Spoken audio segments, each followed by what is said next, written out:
regional authorities, Russian religious associations, as well as academia and business community and mass media. On the 21st of April, the minister will meet the Deputy Prime Minister of Laos, who will be in our country with a working visit. The ministers will plan the state and the prospects of overall advancement of bilateral relations, to exchange opinions on the ways to deepen the political dialogue, expand trade and economic cooperation, cultural and educational problems. And in the period between 22 and 23rd of April, our Foreign Minister Sergei Lavrov will visit Uzbekistan, where he will meet the President of Uzbekistan and the Minister of Foreign Affairs, and the main focus will be rendered to further advancement of a comprehensive bilateral interaction, and following the May 2024 state visit of our President to Uzbekistan. With due account of shared views and policies, the ministers will discuss of mutual interest relevant international issues, regional security, interaction on the CIS, SCO, and Central Asia and Russia.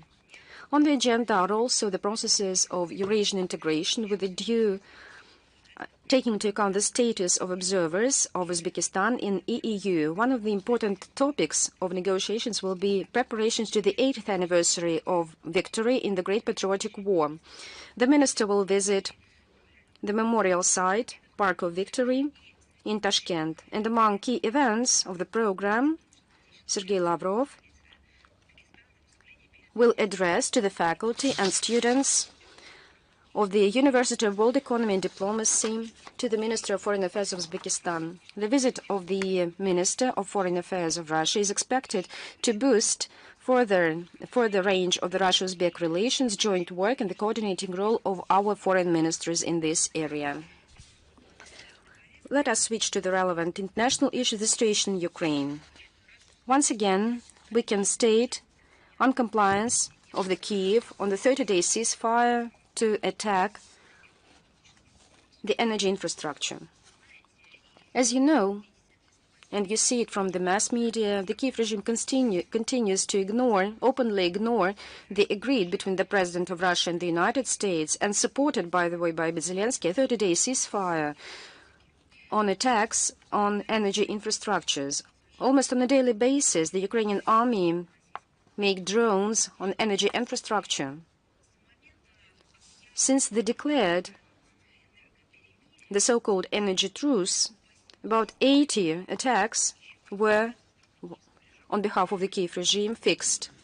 On the night, just a few examples, on the night from the 8th and 9th April, the Ukrainian army used 8 drones to attack the Korenevsky settlement area and energy infrastructure compressor station Korenyovskaya, and which supplies gas of the export pipeline, Turkish pipeline, with a capacity of 31.5 billion cubic meters per year. And all the drones were intercepted. But what is important is fact, because it was a deliberate attack of the Kyiv regime on the fuel and energy complex. On the 9th of April, 2 Ukrainian drones attacked a gas distribution station, Temryuk, which provides gas to the city and Port Temryuk. All drones were intercepted. On the night between 10 and 14th April, the drones broke the wires, which led to energy cuts in Belgorod, Bryansk, Zaporizhia, Kursk, and Khersonsk regions, as well as in the Krasnodar region and the LPR. And the goals of these drones were power converters, electrical substations, and this is an energy infrastructure. An overhead line in the railway station Vasurinsky of the North Caucasian Railroad Road was damaged, as well as the distribution low-pressure steel pipeline, Gazprom, gas distribution, Belgorod. This is I would like to reiterate just a few examples. We have already submitted all this information to the international organizations as well as to the Americans. We'll continue to do so. As for the crimes of the Kyiv regime, they disseminate not only to the fuel and energy complex. The Ukrainians continue to exterminate the Russian population, not daily, but even every hour. Just a few examples. We need to cite such examples for those who believe or expect or maybe pose questions on whether what should be done to settle the situation in Ukraine. Maybe stop supporting the Kyiv regime, which in its terrorist hype commits all these crimes. On the 9th of April, the munition blow claimed lives of 2 young people, 11 and 14 youngsters.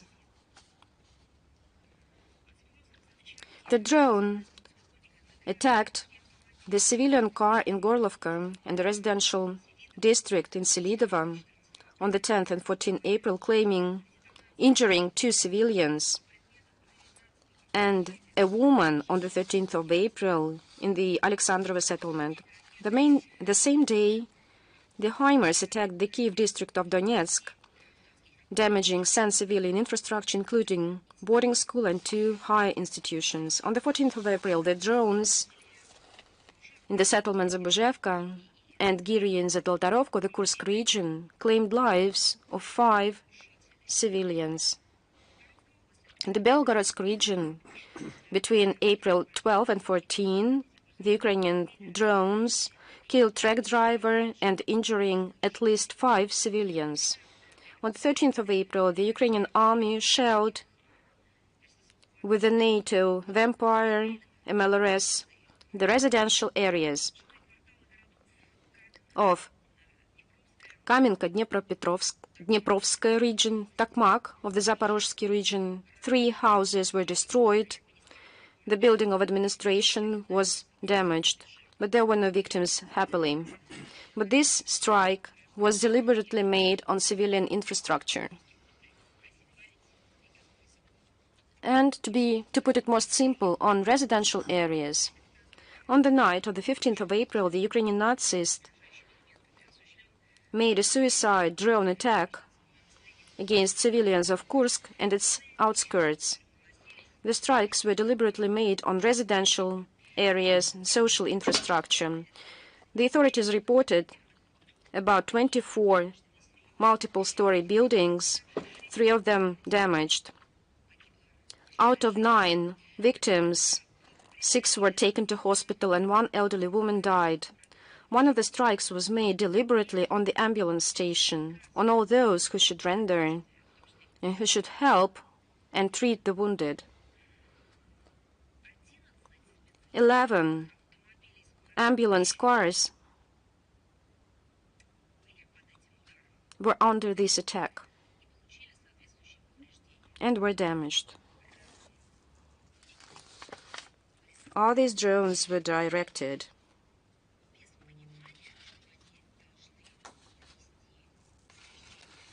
without any deliberate targets. It was made deliberately. All this operation was guided. It was a deliberately and well-thought operation as a terrorist act against the medical personnel. Now I have a question to the international organizations and to the UN Secretary General, to his official representative and numerous rapporteurs,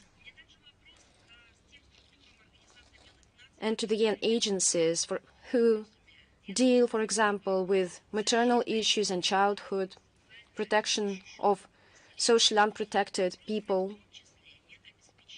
of medical services and security of medical staff. Where are your statements? Where are your concerns, your press releases, or at least some sympathy at the briefings or press conferences? There's no reaction at all.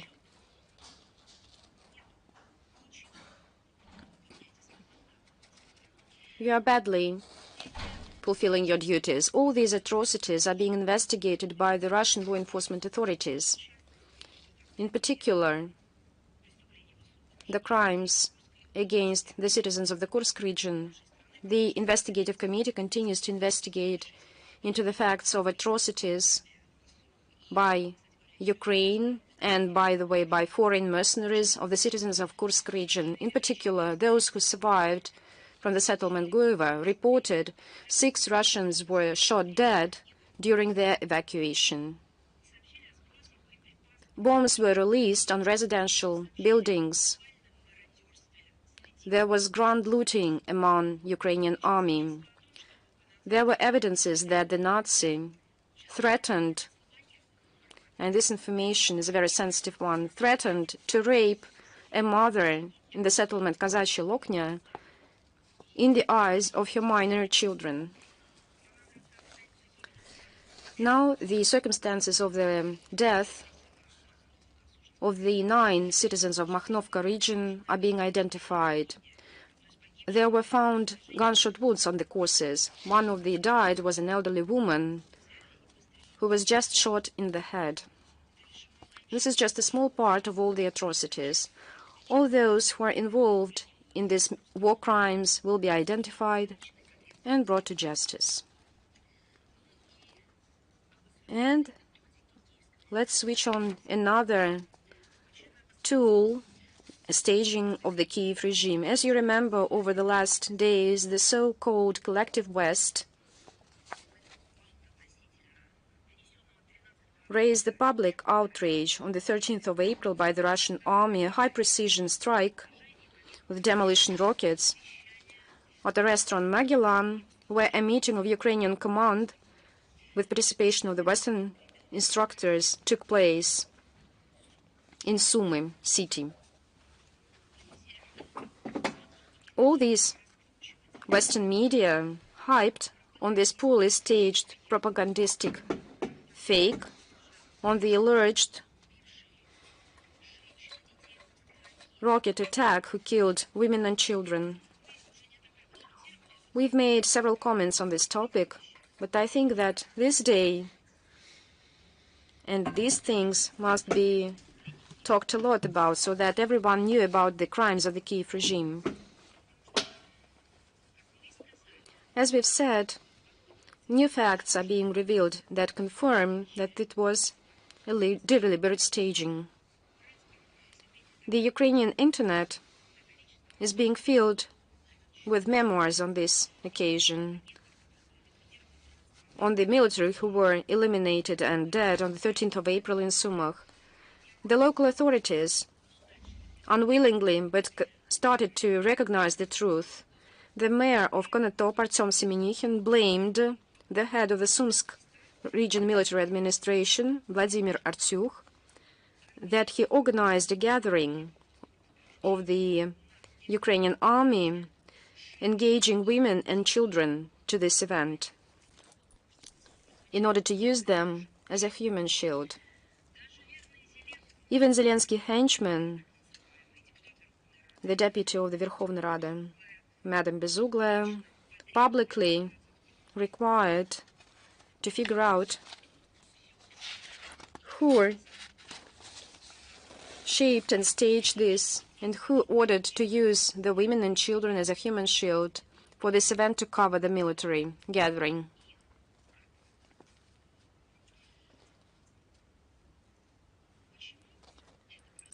Why this happens? It's just simply because that the citizens of Ukraine, irrespective of their political views, become to understand that they were just used, that the person who promised to bring peace to them brought slaughter and extermination. He retained his power not by democratic means, but sacrificing civilians of his own country.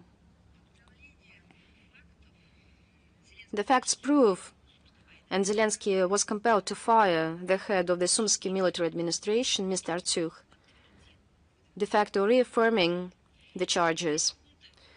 The leader of the junta tried to shift the blame on this another war crime against the citizens of Ukraine. I would like to remind Mr. Zelensky, who decided to shift the blame on the head of the military administration, Mr. Artsukh, his same words. He said a couple of years ago that he's not a bad guy, he's not a fool, then he is to blame.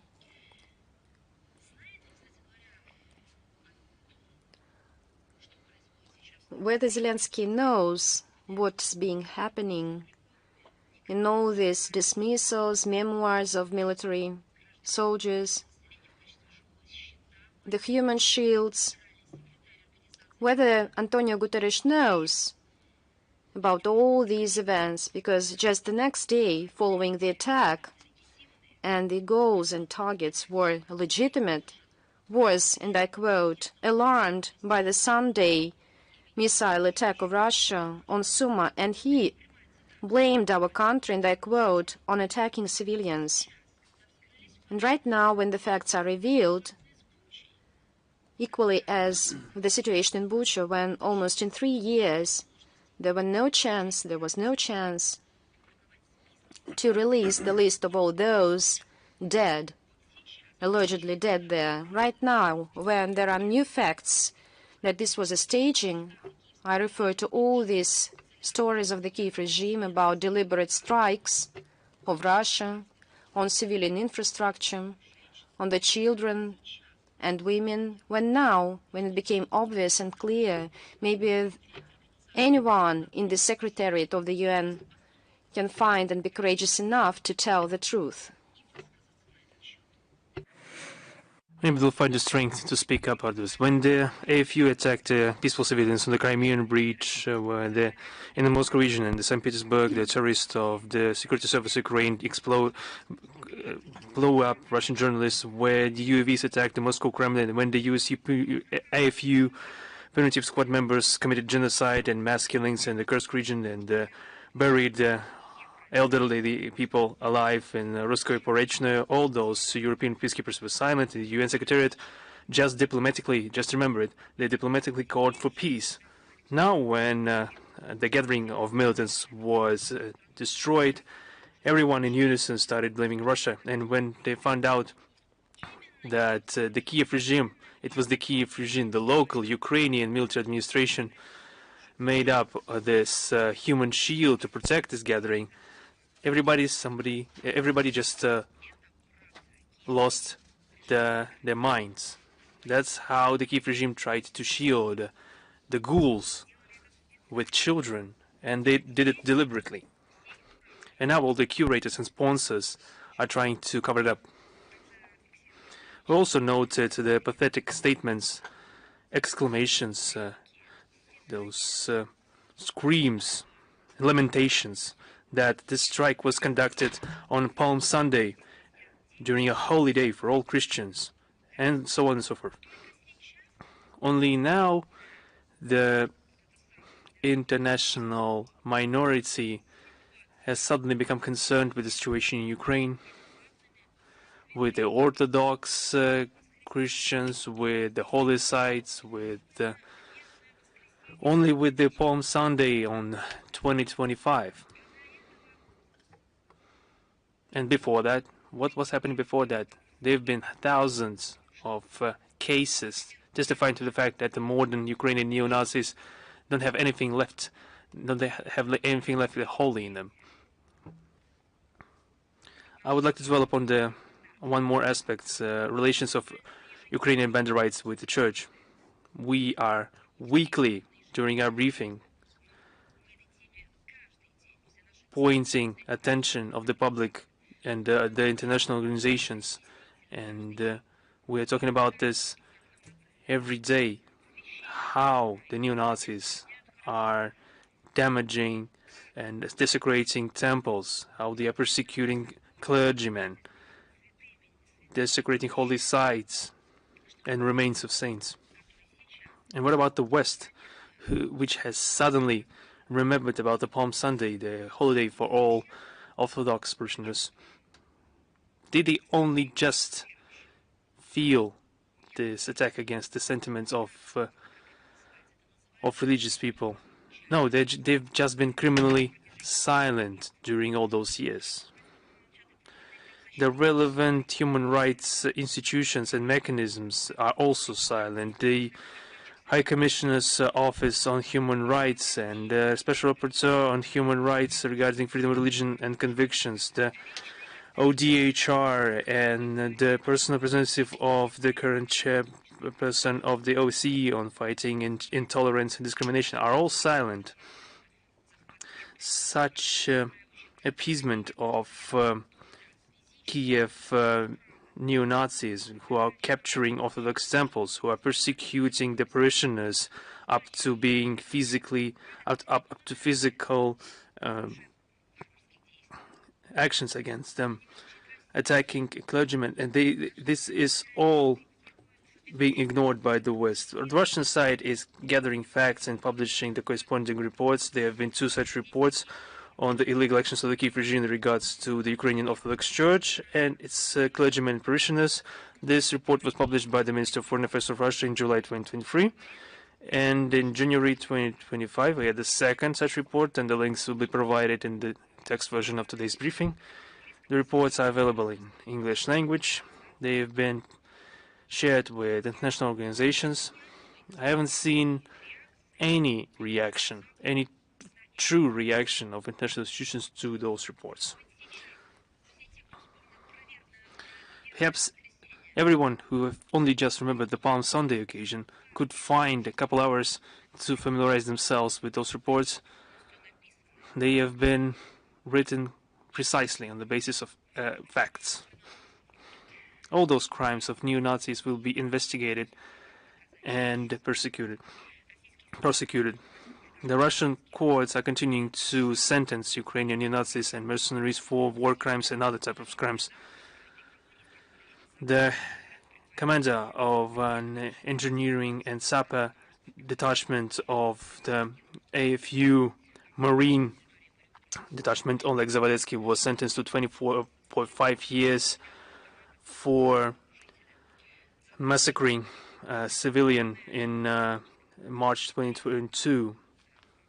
In absentia, we sentenced the Ukrainian citizen Todor Panovsky. In January 2019, he attacked the Consul General of Russia in Odessa by throwing 5 flares, smoke flares, and a can with paint. He's been sentenced to 8 years in prison. An international search has been declared. Also, Brazilian and Finnish mercenaries fighting for the AFU have been sentenced to 7 and 14 years respectively. The Georgian legionary Georgy Goglidze was sentenced to 9 years. He has been captured in November 2023 in the territory of LPR. A militant from the 47th Separate Mechanized Brigade of the AFU, Boris Nikolenko, was sentenced to 15 years in prison. He was previously captured by the Russian forces, and during the illegal invasion in the Kursk region, he tried to scare the locals. He prevented the evacuation, opened fire upon civilians and the Russian servicemen. We will continue this work on and on. And my favorite meme is the coalition of the willing, and it's another gathering in Brussels, which happened on April 10th. However, there's been no breakthrough with the coalition of the willing. Perhaps they're not as willing as they declare to be. Despite all efforts, Paris and London still can't reach unity for the support of the promoted their mindless plan of placing a multinational peacekeeping contingent in Ukraine, numbering in its midst the detachments of some NATO countries.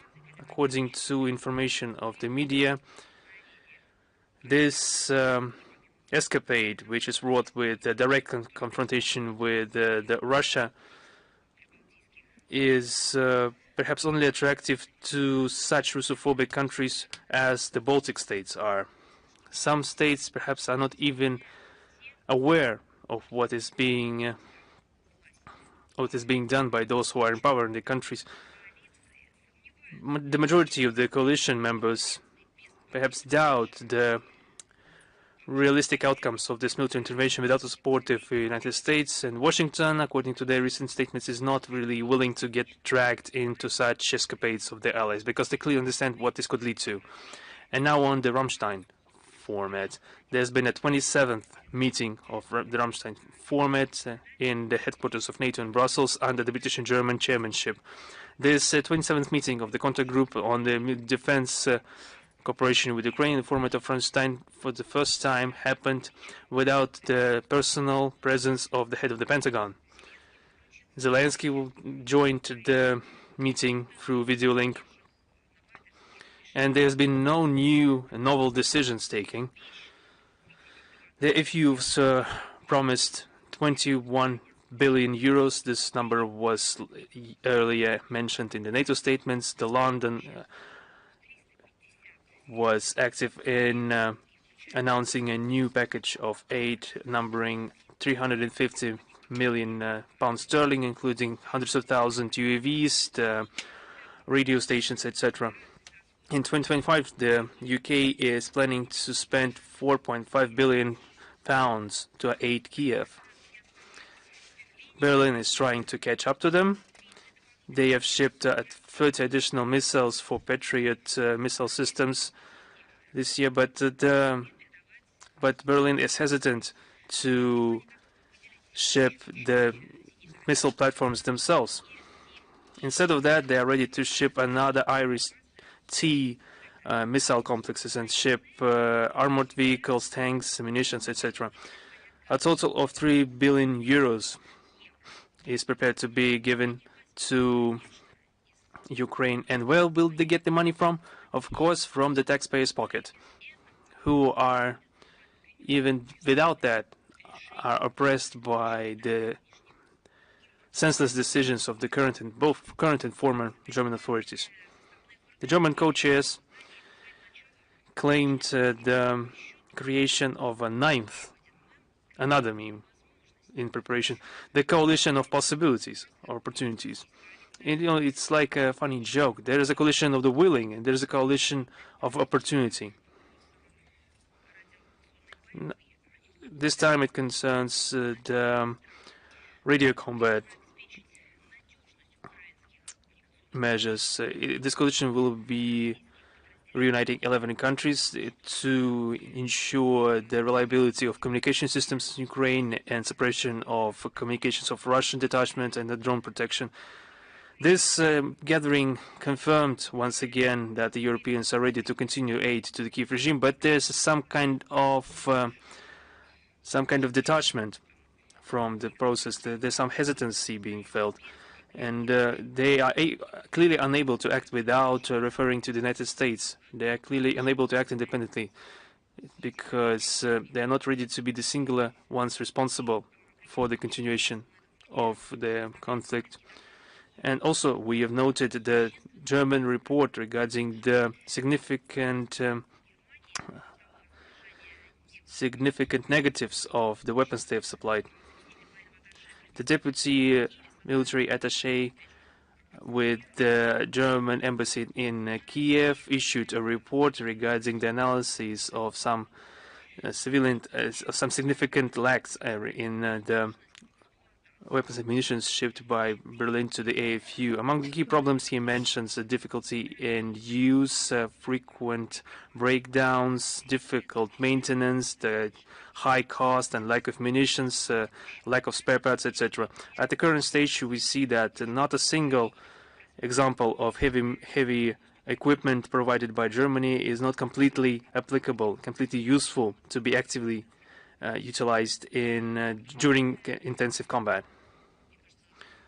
Such facts give us a reason to doubt Berlin's capability to be one of the most reliable suppliers of Ukraine when it comes to arms and munitions. And that's the very country that, as I already mentioned, participates in the Ramstein format, is making up new formats like the Coalition of Opportunity, is building up some defensive offensive alliances, etc. All those doubts will only get stronger if you remember that the former head of the Ministry of Defense of Germany, Boris Pistorius, publicly lamented the deficit of their own arms stockpiles due to the incessant supplies to Kyiv regime. Now, on the UK's involvement in the conflict, we noted the publication by the Times issued on April 11th, confirming the high measure of Britain's involvement in the conflict of Ukraine. It mentions that in February 22,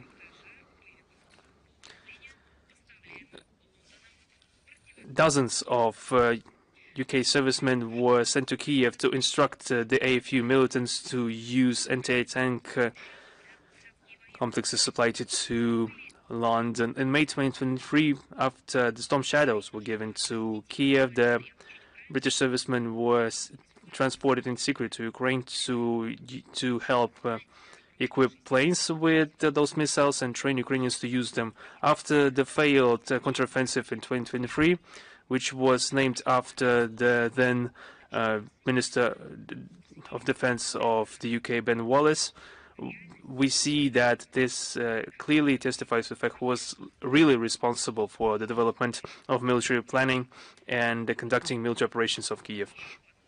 That's another proof that, of course, we're not talking about just the Russian-Ukrainian conflict.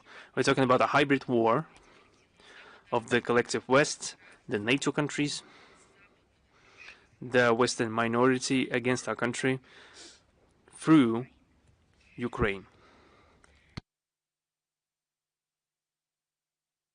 I wanted to remind everyone of the events that happened 11 years ago, because 11 years ago,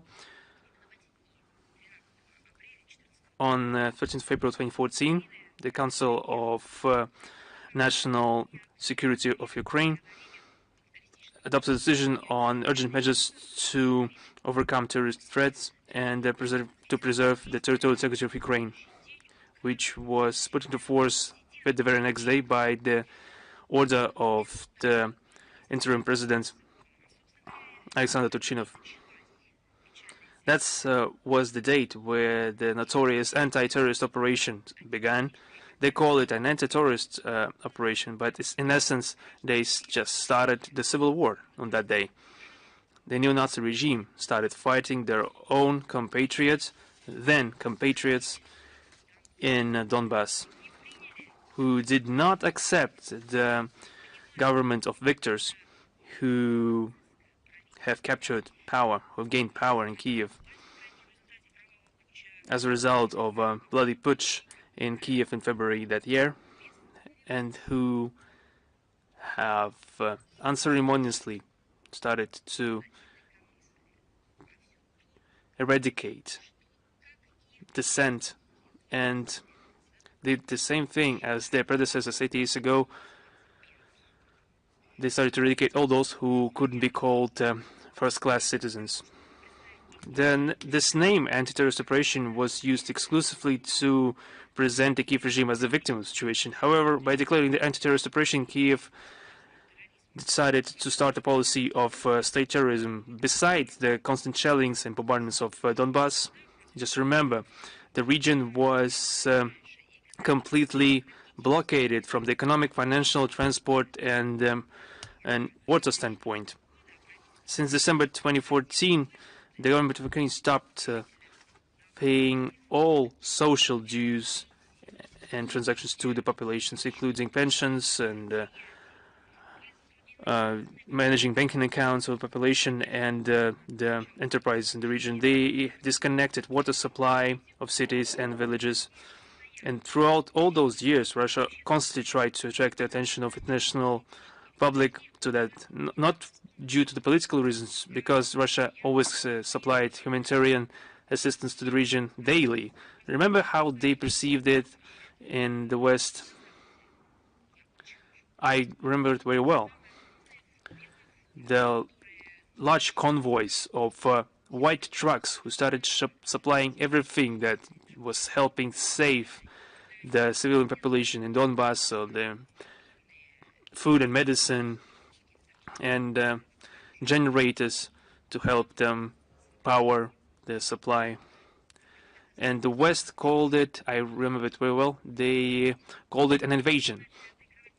Then they tried to backtrack, but it was too late for that because everyone finally understood that this was another fake news by the Western media. They came up with different excuses that those trucks contain tanks, munitions, even armed personnel. And this wouldn't be necessary if the Kyiv regime didn't introduce the blockade that we mentioned, that was regularly mentioned, including today. Today, we are continuing to supply humanitarian aid, and we tried to attract the attention of the international community to what's happening in Donbas. We talked that the Kyiv regime was massacring the ethnic Russians and other locals in the region. Yes, we call things what they are. We noted that accusing Donbas of terrorism was a complete falsification. On 31st of January 2024, this was confirmed by the International Court of Justice, which refused to accept DPR and OPR as terrorist organizations and Russia as a sponsor of terrorism. The UN, the ICJ rejected this label of terrorist organization and terrorist sponsor. This verdict disproved the main argument of Kyiv, which was used to justify the war they unleashed against its peaceful population, and they confirmed that all actions of Kyiv against Donbas were initially based on complete lies. Annually, on the 14th of April, our people mourn the victims of the Ukrainian aggression. We are grateful to all those who continue today to fight with the neo-Nazi criminals who came to our land and defend people and strives for peaceful skies. All the facts, there are a lot of them, besides just examples, once again reaffirm the relevance of the special military operation to denazify, demilitarize the Ukraine and eliminate threats coming from its territory. As our leaders said, it will be implemented. By the way, we can stop on the international response. Once again, we've made it on numerous occasions, but I would like to reiterate and bring your attention that the High Commissioner of the United Nations on Human Rights behaves incompatible with his mandate. He distances himself from the impartiality principle enshrined in his mandate and by the UN General Assembly 41.148. The double standards have become the distinct feature of the work of his office. It clearly ignores systemic, flagrant human rights violations in the Western states and their allies. And the response of the UN officials are very quick in their response to false facts in the unwanted to the West states. And an illustration, a striking illustration to such policy is the approaches of the Kyiv regime to assess the situation, which stays beyond the High Commissioner's interests. And here we see multiple discrimination of the Russian language in all the areas. The Russian language is prohibited in all the areas of life in Ukraine, and anyone who speaks the language gets great fines, is under administrative prosecution, receives threats up to physical violence. This civil rights activist, Volker Türk, is not concerned about the situation with the freedom of speech and association in Ukraine, where political and public space was de facto cleansed from opposition parties, mass media, and public society. There is no word of condemnation on behalf of the High Commissioner in violation of the right to the religion due to the extermination war unleashed by Zelenskyy, the war against the Orthodox Ukrainian Church, which comes along with arson attacks and expropriation of assets. We are seeing how they attack the temples, intimidate the clergies, and warn with violence against the clergy and the parishioners. The long-standing ignorance by the UN Commission of systematic and flagrant violation of Zelenskyy of the fundamental human rights, the mayhem of neo-Nazism in Ukraine led to that the Kyiv junta simply violates the norms of international humanitarian law. The combatants of the Ukrainian armed forces take hostages among civilians and use them as human shield, shell them, torture, kill the Russian prisoners of war and civilians. And we talk a lot about the atrocities which were revealed recently about the Ukrainian neo-Nazi against the citizens of Selidovo and DPR in the Kursk region, and all those who have seen the footages live another way. And I talked with our law enforcement authorities, and they are just thrilled and terrified by the video footage.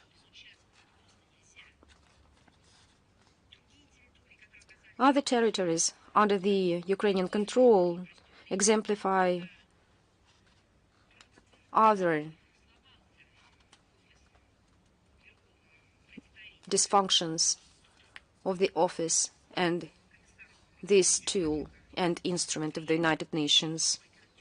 Under Volker Türk, something goes wrong. It's dysfunctioning right now.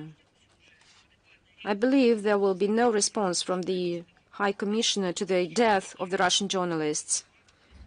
And there are a lot of examples of such deaths due to the attacks of Ukraine in June 2024 and in March 2025, when they were blown in civilian cities. The High Commission also cynically ignores the state policy in the Baltic states to discriminate on national, ethnic, racial, religious, and language grounds. I would like to remind you, in these countries, under flimsy formalities, the government continues to exterminate, to expel ethnic Russians. The Russians who consider this country as their motherland, maybe someone was born there, spent the whole life, or worked for the benefit and for the well-being of the country, who had families, who raised children and grandchildren. And the last example of such denial of truth, on behalf of Volker Türk, this is a legislative initiative to ban the Estonian Orthodox Church under a bizarre pretext, the threat to national security.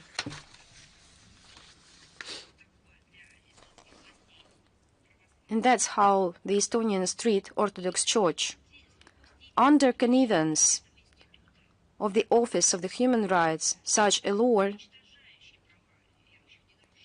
that extinguishes the believers, was adopted a few days ago. The bombastic declarations of the High Commissioner in his taking the office about his commitment to impartiality and independence in his activities cost nothing.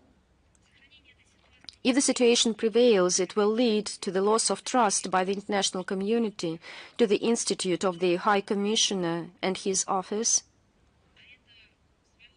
And this, in its turn, weaken the international human rights cooperation. The activities of the High Commissioner should encourage dialogue and cooperation, tangible help, rather than fanning mistrust and confrontation. The situation in Moldova, we are concerned about it, especially with what is happening in Gagauzia as part of the Moldova Republic. Recently, the Moldovan authorities are trying to to remove the status of autonomy. As you know, on the 25th of March, on the far-fetched pretext, its head, Yevgenia Gutsul, was detained, and she is currently under home arrest. 3 days ago, on the 14th of April, the Constitutional Court of Moldavia recognized, as they said, unconstitutional Article 21 of the law on the special status of Gagauzia. And when it was adopted in 1994. It legitimized the right of the parliament to appoint the Prosecutor General of the autonomy. Now, his candidacy can be adopted by the Supreme Council of Prosecutor General in Moldova and the Prosecutor General in Chisinau. This is a politically motivated decision and was made in secret. And Comrade was not informed in advance on the upcoming meeting on this sensitive issue. Can you imagine? Another example of such Chisinau's concern about the Gagauzians was introduced of skyrocketing fines introduced on the 10th of April for receiving social benefits via Russian Pромsvязьbank. All this hypocrisy was shown that by all those who introduced the practice live at the grants and funds of the West, and de facto are the citizens of other states. Insinuations of some certain officials in Chisinau explicitly show to level all dissident parts of Moldavia, along with Gagauzia, living autonomy, or just the elements of autonomy, just in culture. We won't be surprised if another step of the Moldovan administration would be restriction of electoral rights of Gagauzia, whom currently can organize municipal elections. Maybe there will be a kind of record. 90 years ago, the same ideologists introduced in Western Europe special indications for the people of the second sort. For example, there were the yellow stars of the Jews. People were squeezed down to ghettos. And you know what happened after. Then there was gas cameras instead of ghettos. And that will be the further evolvements in Moldova by the administration of Moldova. We strongly condemn these totalitarian tools of the Moldovan authorities in Gagauzia, and we call on all the relevant international structures to the flagrant violation of human rights and national minorities and make Chisinau stop stifling the Gagauzian people. And all this happening in the heart of the European continent, in the part which is under protection of the Western public figures who allegedly concerned about human rights. And Estonia, on the 14th of April, Estonia adopted amendments to the law according to which the local navy are entitled to use force against foreign vessels. They can, and I quote, intercept, redirect, or other way force civilian vessels to change their direction and, if needed, to drown them. This mandate covers the maritime zone of Estonia, which includes internal waters, territorial sea, and exclusive economic zone of the country, which, according to international law, is not the territory of the littoral state. Russia strongly condemns this de facto, and let us call the things what they are, pirate ventures, because all the authority entitled to the Navy of Estonia fall beyond the international law according to the Maritime Convention 1982, which is a universal one. We see malicious decision of Thailand, which violates the letter and the spirit of international law. If such actions will be targeted against the Russian vessels, we would respond in proportion to the threats and risks coming from Estonia as a NATO state. The Russian side underlines that the Baltic Sea is the common maritime zone for all littoral states. We expect that all the countries who in actions rather than in words honor international law give an impartial assessment to provocative decision of Tallinn, who puts navigation and the overall security in the Baltic region at risk.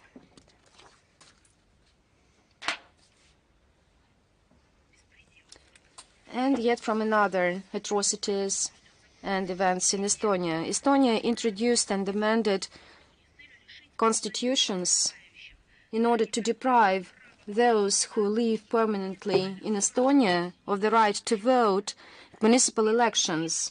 And no one there reminds of the people there who are working in the factories, pay taxes, bring valuable contribution to the well-being of the country, who implement all their civic duties in good faith. And for this, they are deprived of their right so that they belong to another ethnicity because they are Russians. And this is racism, which is being transformed into neo-Nazism.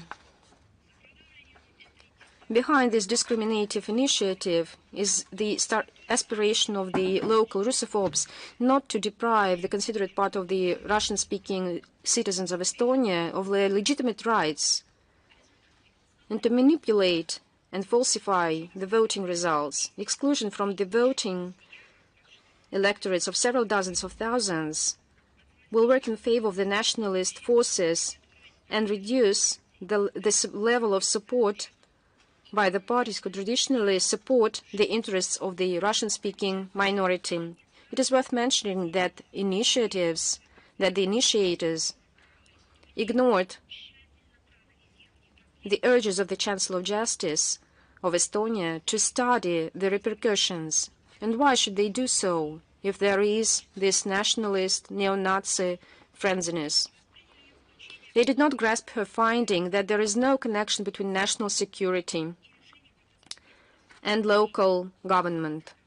Moreover, the criticism of the authors of the constitutions, Union of Lawyers of Estonia, the mayors of Tallinn and Narva, where the main part of the Russian-speaking population of this country lives, was left unnoticed.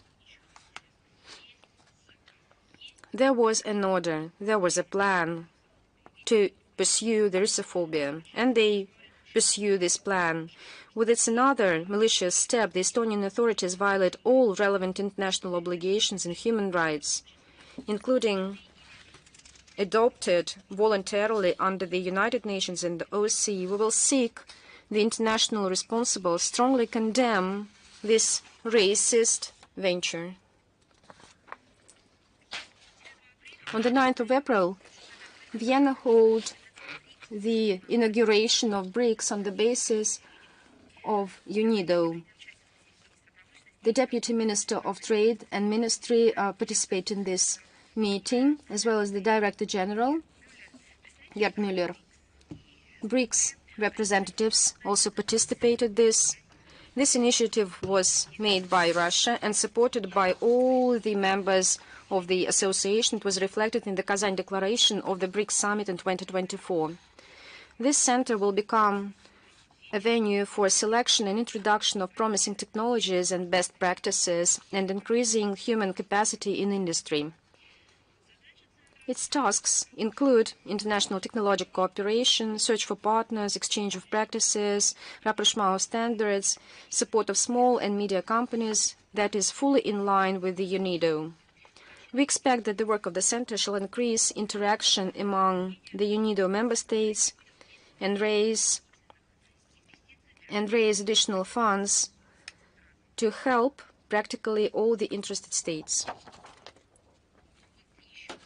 And by the way, there was a whole topic dedicated to how the West treats its human rights obligations. On the 11th of April, the Finnish Parliament adopted the law, introduces the law to buy the property, and I quote, violate territorial integrity, the sovereignty and independence of other states, and jeopardizes national security of Finland, and can inadequately use their citizens to the damage of the citizens of Finland.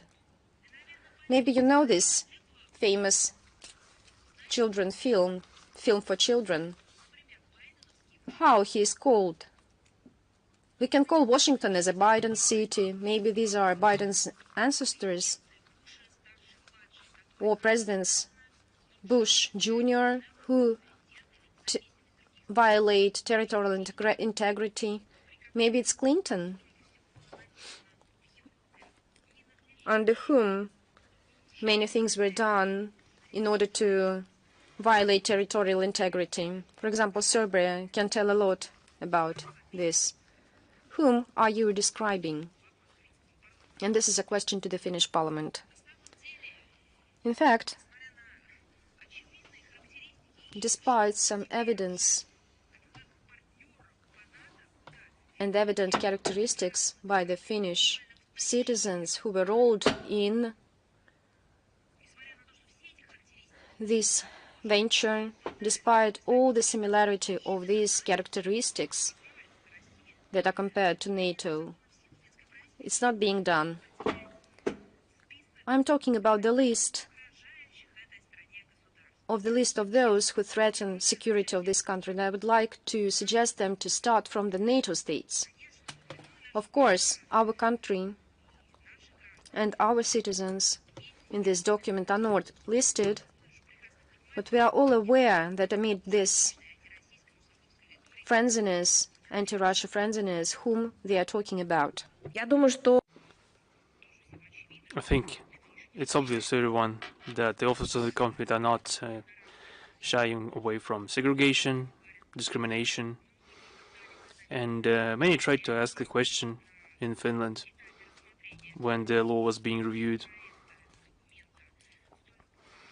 There have been many contradictions, inconsistencies, discussions from the part of human rights organizations in Finland. Nothing came out of it. Nothing was taken into account. The complete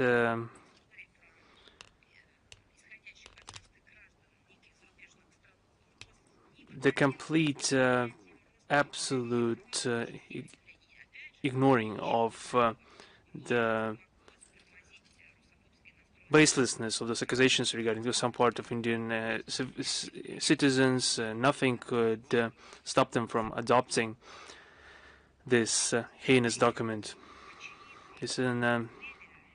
They are pursuing an absurd but clearly desirable goal for them to damage the bilateral relations between our countries, to harm our citizens. For those lawmakers in Finland who have been indoctrinated by this Russophobia, it is paramount to support this approach, and this approach is being supported by some part of the Finnish elite. Once again, all those oppositions presented during the review of the document were stated by the Finnish nationals, and nobody listened to them, but we will take into account all those steps by the official Helsinki. Now also on one topic that unfortunately is quite permanent. During the 221st session of the Executive Council of the UNESCO, we heard the topic of protection of journalists and how the organization has been acting, or rather enacting. As you remember, we have been repeatedly stating our desire to petition the Executive Director of UNESCO, Madame Azoulay, to conduct her mandate as prescribed. A serious problem. There have been serious problems or some in this behavior, and has been pointed out by many countries. The debate surrounding this point of agenda has clearly demonstrated that there have been some contradictions between the delegations at the UNESCO regarding ensuring the security of journalists is clearly noticeable against the backdrop of the recent report by Madame Zelenskyy, where there was no place.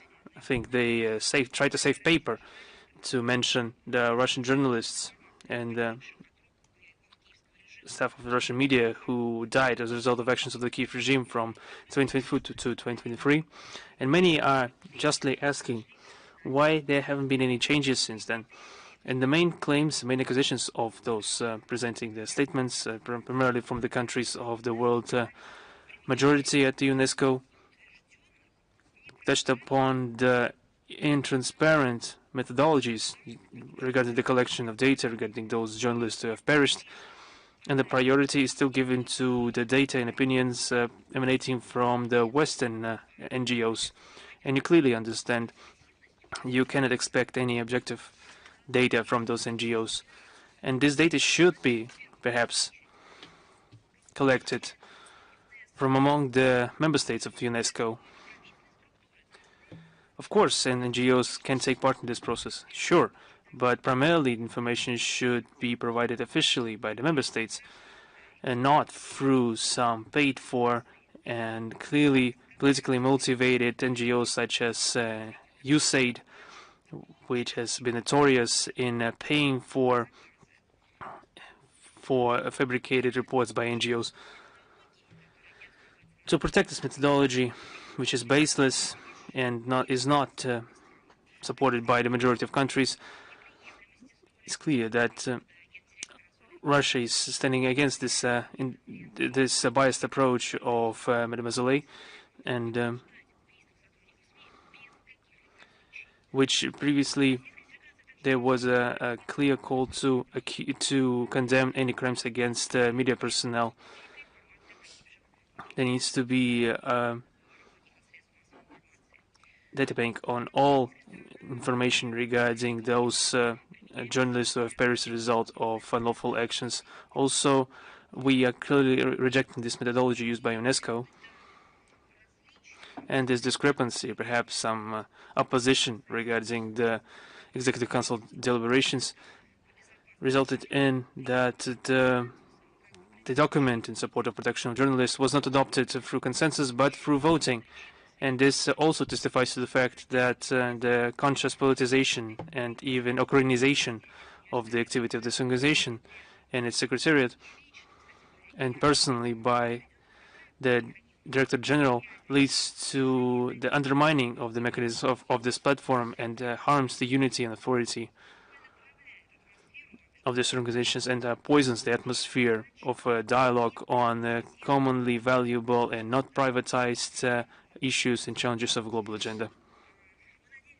We hope that the future leadership of UNESCO, who will succeed the current leadership that has clearly disgraced itself, will lead their actions according to the principles of unbiasedness, as should be expected from a UNESCO official. We are always informing you on the activities on the Second World War and the heroes of the Red Army and the most important battles, on the attempts of the Russophobes to tarnish the memory of Red Army, on the vandalism against the memorials, burial grounds in Europe, etc. Perhaps there could be an impression that perhaps some have this impression that Ukraine has already joined the European Union, but only this impression only true for the specific type of EU, the so-called brown EU, the EU of revanchists, of desecrators of graves, of revisionists, the glorifiers of the Third Reich, those who glorified the bloody executioners who destroyed, who killed millions of civilians in Europe. Perhaps this is the real European Union, and the Kyiv regime has really joined this organization, so to say. We remember of millions of our compatriots who have died, And in a couple of days, on 19th of April, we will have a day of joint action in memory of genocide of the Soviet people by Nazis and their collaborators during the Great Patriotic War. The events will be organized in schools, universities, scientific and cultural establishment, regional and the municipal establishment. Every year the number of participants is growing, and this reflects the importance of this topic for our people. This day was not chosen randomly. On 19th of April 1943, the executive order of the Presidium of the Supreme Council of the USSR number 39 was issued on the measures of punishment for the German fascists perpetrators culpable of murder and torture of Soviet civilian population and captured Red Army servicemen, and for spies, traitors to the motherland from a number of Soviet citizens and their collaborators. The appearance of this document has become one of the first steps in recognizing that the Nazis have led a deliberate and well-spread campaign to destroy the peaceful population of the occupied territory, and that those actions should be punished. We have started a program called Without Statute of Limitations since 2021. We are informing. During this project, we are informing the populace in cooperation with the National Center of Historical Memory. We are working with the Investigative Committee of the Russian Federation to solidify the crimes of the fascist invaders during the Great Patriotic War as an act of genocide against the peoples of the Soviet Union. We need to apply significant efforts to continue this work in the current circumstances of our opposition to the West, but our like-minded individuals support us in that action. The Russian-initiated statements of Minister of Foreign Affairs of the CSTO countries on the 75th anniversary of the verdict of the International Military Tribunal in Nuremberg, it is underlined that facts of expulsion and extermination by Nazis and their collaborators against the peaceful population of the USSR that have been delineated in the verdict should be evaluated as a genocide of the people of the Soviet Union. The similar statement was included in the final statement of the heads of the CIS countries on the occasion of the 13th year anniversary of the CIS. All those statements were sent as official documents to the ANGA. We pay priority attention to the further promotion and concretization of provisions contained within those documents. In 2023, the State Duma of the Russian Federation adopted a decision on the genocide of the peoples of the Soviet Union by Germany and its accomplices during the Great Patriotic War 1941-1945. On the 6th of April, the Federation Council approved the federal law on the commemoration of the memory of the victims of genocide of the Soviet people during the Great Patriotic War 1941-1945 and accepted and issued an statement towards the foreign parliaments of foreign states and the people of the world on the inadmissibility of falsifying the history of the Second World War and the rehabilitation of Nazism. For us, it's of paramount importance to have the recognition that the crimes committed by the Hitlerites at the territory of the Soviet Union during the Second World War could be recognized as the genocide against people of the USSR. We are conducting joint work with the CIS, international platforms. There has been a call to the peoples of the countries of the CIS and the world community on the occasion of the 80th anniversary of the victory of the Soviet people in the Second World War. And the document states that the facts of expulsions and extermination of the peaceful population, according to the verdict of the Nuremberg Tribunal, should be evaluated as genocide of the people of the Soviet Union. This thesis has been converted in the CSTO declaration. We are working on to ensure that all the facts detected by the investigative committee and admitted by the court instances could be spread to the awareness of the world community in their full volume in the name of the international truth. In 1975, it's been a tragic date of the history of Cambodia. On the 17th of April of that year, the armed detachments of the Khmer Rouge captured Phnom Penh. After this, Pol Pot and his partisans started to build the so-called Democratic Kampuchea. At the end of April, 3.5 million city dwellers were forcibly relocated to rural regions where they were forced to clear jungles for new fields, build new irrigational facilities, and all those who didn't match the new political system was destroyed and exterminated. The old authorities, the national bourgeoisie, the intelligentsia, the clergymen, and Buddhist monks were exterminated. There was genocide against the national minorities, Vietnamese, and the Muslim minority of Chama.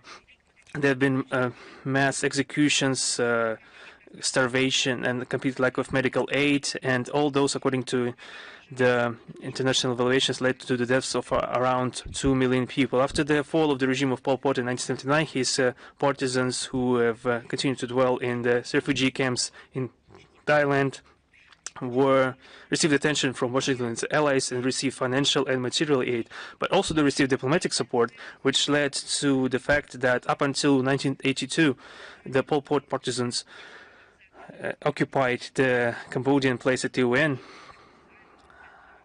After the fact, for many years, this place was delegated to the so-called coalition government of the Democratic Kampuchea, with the Khmer Rouge still playing a leading role. There's also an 80th anniversary since the establishment of diplomatic relations between the USSR and the Republic of Guatemala in 1945. This is a large, of course, this is a large amount of time, but the context between the countries started much earlier than that. Even in 1880, the Russian Emperor Alexander II and the Guatemalan President Justo Rufino Barrios Ayon exchanged messages, which laid the foundation of our bilateral links. This became a stamp that could allow us to form the ties of friendship and mutual understanding and lay the foundation for multifaceted cooperation. We think that we need to continue this trend and try to increase it. We confirm our intention to develop our constructive political dialogue with Guatemala, to extend the normative legal base of bilateral relations and diversification of trade, culture, links between our countries based on pragmatism, mutual respect, and equal rights. We congratulate our Guatemalan colleagues and friends with this solemn date. One more announcement to make is from May 17 to 24. There will be a 47th International Moscow Film Festival happening with participation of 57 countries. There have been 1,600 applications. Everyone understands that the International Moscow Film Festival is a worldwide event, but the number of applications exceeded the previous year by 17%. This testifies to the growing interest towards this event from among the cinematographers all around the world. The majority of applications arrive from Russia, China, Spain, France, and Iran. The program demonstrates a broad spectrum of topics that are of concern to humanity. One of the most important topics is the 80th anniversary of the victory in the Great Patriotic War. This was reflected in different programs of this festival. The festival will be opened by the military movie His Name Was Not on the List by Sergei Korotayev, together with Vladimir Mashkov, Vladislav Miller, and Alena Morillo in the leading roles. This is a historical drama on the valor, faith, and the love for the motherland, which is made after the novel by Boris Vasilyev with the same name. The International Moscow Film Festival helps establish cooperation between cinematographers all around the world and popularize the creative achievements of the Russian and foreign cinematography and further understanding of the cultural ties and between our relations between our countries. Also, on 19th of April, we celebrate the 180th anniversary since the birth of the Minister of Foreign Affairs of the Russian Empire, the Count Mikhail Muravyov. The brilliant diplomatic career of Mr. Muravyov began in May 1864, when he was appointed junior secretary within the Russian mission at Berlin. For the next 30 years, he worked in Stockholm, Stuttgart, The Hague, and Paris. At the beginning of the Russian-Turkish War in 1877-1878, the young diplomat was in the war theater, and he was one of the officers of the Red Cross. And according to the commanding officers, he reflected, he acted with the utmost respect. And since 1893 to 1897, he was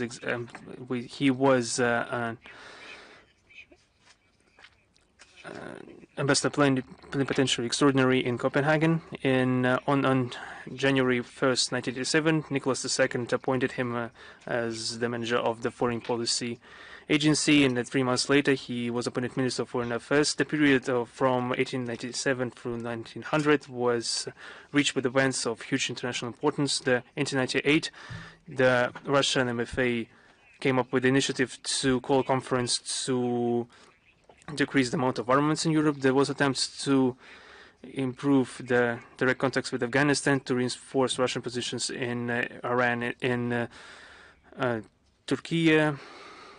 He also helped increase our ties with France during his visit in 1987. I will give a direct quote from the document that was presented to Nicholas II. There was a very detailed report to His Highness the Emperor Nicholas II, submitted by Muravyov, and the Emperor made a written remark, that he read the report with huge pleasure. It was underlined that the negotiations of Muravyov in the French capital were successful and helped to reinforce the mutual understanding of both countries regarding the deterrence of Germany and the UK on the European continent. Mr. Muravyov also was one of the main initiators of the Russian-Chinese Convention of 1897 regarding the rent of the Port Arthur and the Liaotung Peninsula base. The agreement, there was also agreement between Russia and China regarding the railway construction in Manchuria and outside Mongolia, and also regarding the Chinese Eastern Railway towards Beijing.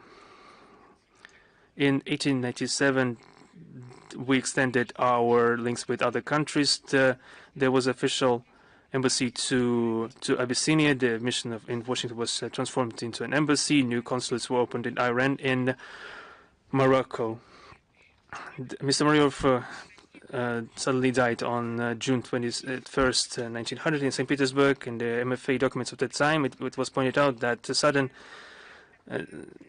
death of the minister caused deep concern and the true deploration. And this 3-year period of him presiding over the ministry was very important for the history of our country. On the 22nd, 26th April, there will be held the first forum of young diplomats Russia-Africa. This event will bring together young diplomats from Russia and Africa to discuss the relevant issues of international cooperation. This forum will become yet another example of the concept of horizontal diplomacy implemented by the Minister of Foreign Affairs in order to develop the network of the platforms of informal communication between young diplomats. The main topic is the diplomacy of victory, dedicated to the 80th anniversary of the Great Patriotic War. This meeting will invite foreign ministers of foreign affairs and other young people between 25 and 40 years responsible for international cooperation, economic, political, cultural, and humanitarian areas, as well as responsible for the development of our relations in the areas. The forum will comprise the participation of 60 diplomats from 40 states. The delegates will be prepared with an intense program, as well as events to fight neocolonialism, cultural and humanitarian cooperation between Russia and Africa, and sports diplomacy. The last day of forum will be, on the last day, there will be the adoption of the new members of the International Association of Young Diplomats, established upon the initiative of the Council of Young Diplomats of the Ministry of Foreign Affairs in 2017 in order to strengthen cooperation between young experts. And it comprises about 200 diplomats now. And I'm ready to answer your questions. Is International Life with us? Good afternoon. Recently, we've got information that in Germany and France, they can be reconsidered partial return to buying the international gas from Russia. And this is amid deteriorating relations with Washington. But nevertheless, there are fears that Washington can use these LNG supplies as a trump card in its trade negotiations. What are the prospects, in your opinion, to resume cooperation between the Russian Federation and EU in the energy area? Of course, this topic is being discussed a lot, but as you know, we need to assess the policy of EU building on the specific facts. And these are steps of the EU politicists. Let us talk about what is really happening. Brussels, for many years, is engaged as an unreliable partner in energy. And if you remember, just before coup d'etat in 2014, the European Union decided to infringe the Russia's interests as the main supplier of energy resources. Let us refresh our memory.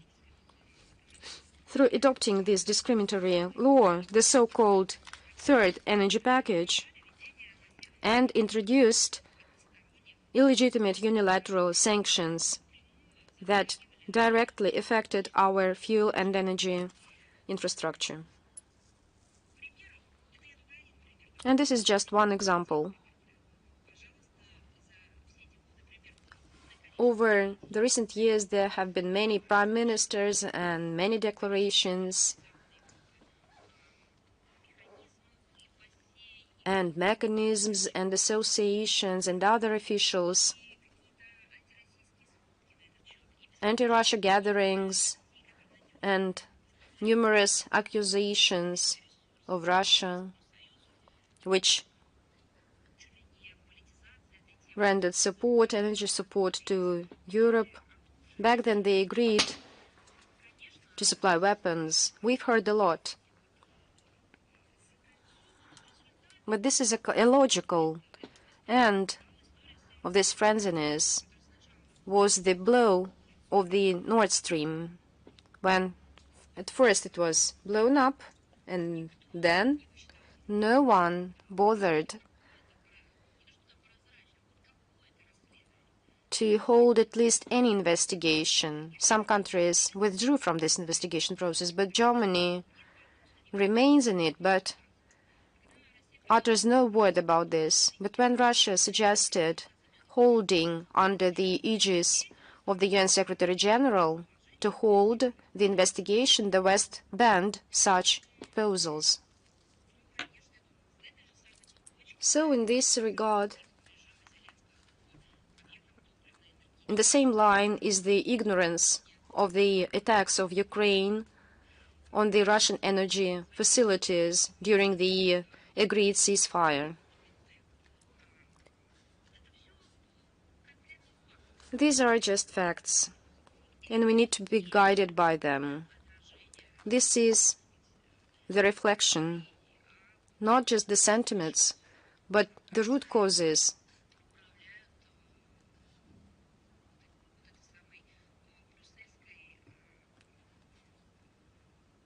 that govern in the Brussels bureaucracy. There is a sense that they will continue to increase their efforts and pressure on the EU members who expect Russia energy supplies. They want the damage themselves, but want to damage all those who refuse to participate in this venture.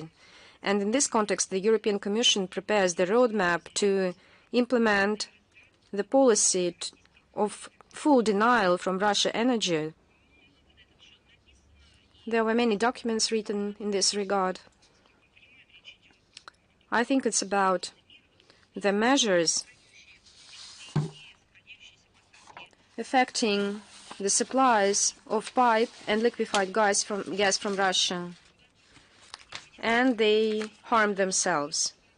Of course, it's quite obvious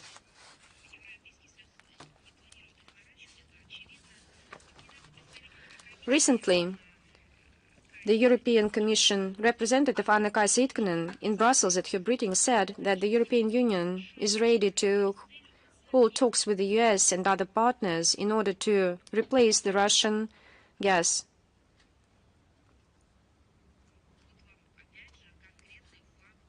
This is yet another example. And these statements are not refuted. So we need to follow what we have.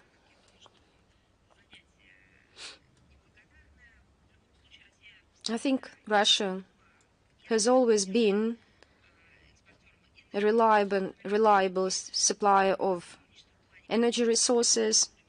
Our cooperation with some European countries continues, and we can reconsider various options for energy interaction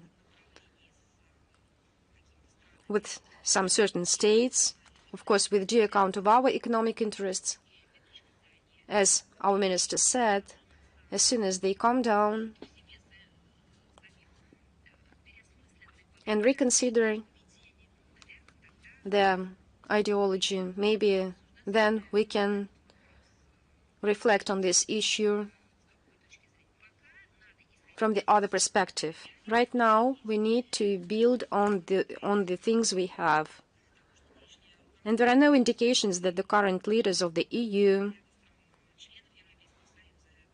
will reconsider their position as for denial of the Russian energy resources, which lead to stagnation of the European economy and a dramatic drawdown in the level of incomes and living standards.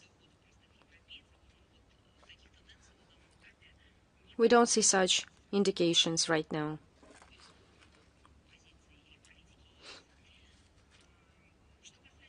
As for Germany, I think it's one of the striking examples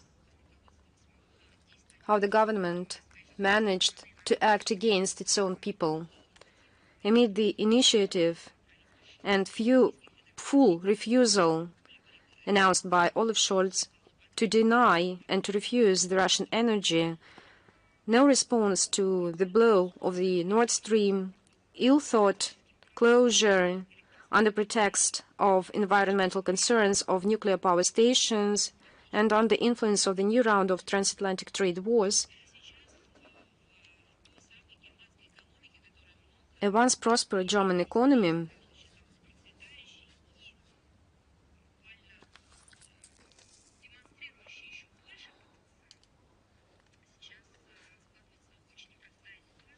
undergoes a complicated situation. Business community is leaving, it's registering in other states. There are fears of what is happening in their country. Amid this backdrop, when a year ago German journalists came to Russia to clarify whether Russia can resume supplies on the part of a Nord Stream that was not exploded, and obtained an affirmative answer, even with a time frame when we can do it, the German government warned them even to close this mass media. When someone from the mass media politicians uttered the word about resumption of energy supplies from Russia, when and if in the future this was put under pressure and labeled as Russophobia and so on and so forth. But the result is very visible. Is Lenta.ru with us? Good afternoon, Madam Zakharova. We have two questions. Recently, the Deputy Minister, Mikhail Gauzin, said on this readiness to resume negotiations with Georgia. Is there any progress in this issue? And what are practical steps from Tbilisi that Moscow is waiting for? As you know, I believe that first and foremost we need to see this interview, Mr. Galuzin,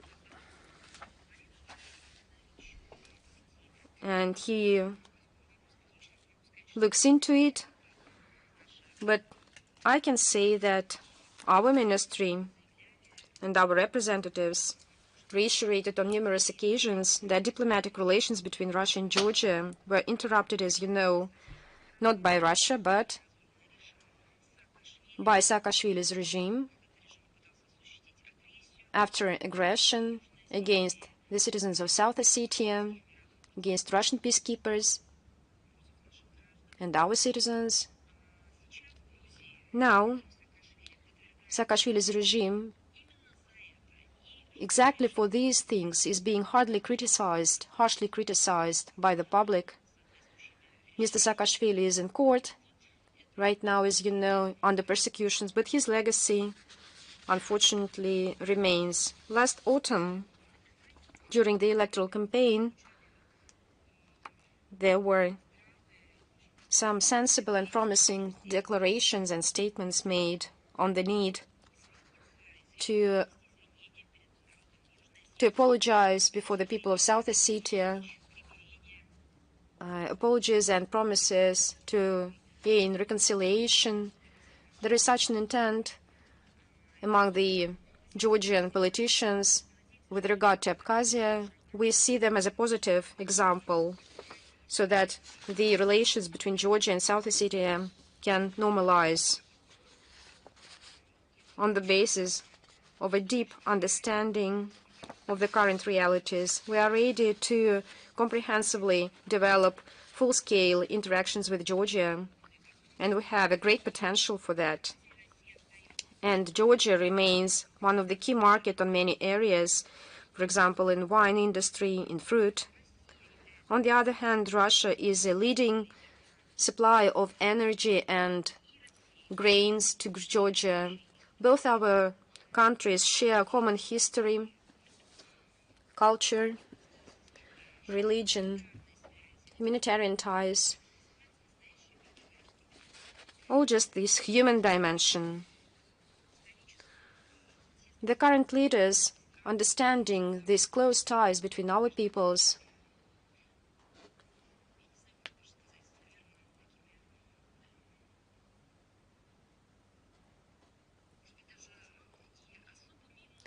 some special emotions that we share to each other,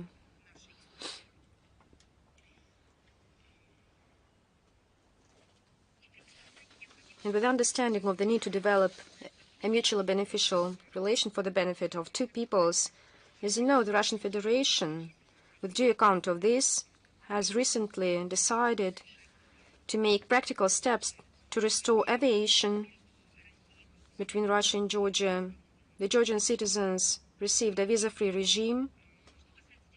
As for the diplomatic relations,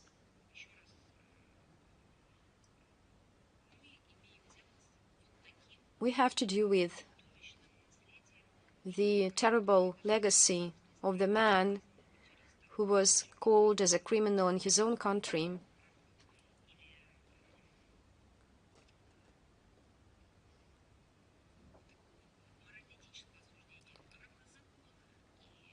In terms of law, not to mention about the moral aspect. The same characteristics was given to him by international institutions who investigated into the 2008 events. When it comes to the diplomatic relations, we can restore them. We can go as far as the Georgian side is ready. We have no restrictions, and we call on everyone to carefully analyze the statements and the interview made by the Deputy Foreign Minister, Mr. Galuzin. And we all see the link in the text of the briefing.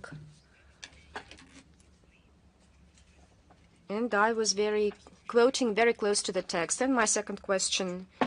The High Representative of the EU on Foreign Affairs and Political and Security Policy, Kaja Kallas, warned the candidates from the European Union to go to Moscow on the 9th of May, and Zelenskyy invited the leaders of Europe to come to Kyiv on this day. How can these statements influence the commemoration of these events in Russia? And who can we wait from the European leaders on the 9th of May and the day of victory? You know, their frenziness impacts themselves, because they can be ridiculed at, and they are ready to do so, in terms of reincarnation of the past of their countries, so that to assert themselves at the current positions that builds upon Russophobia, anti-Russia phobias,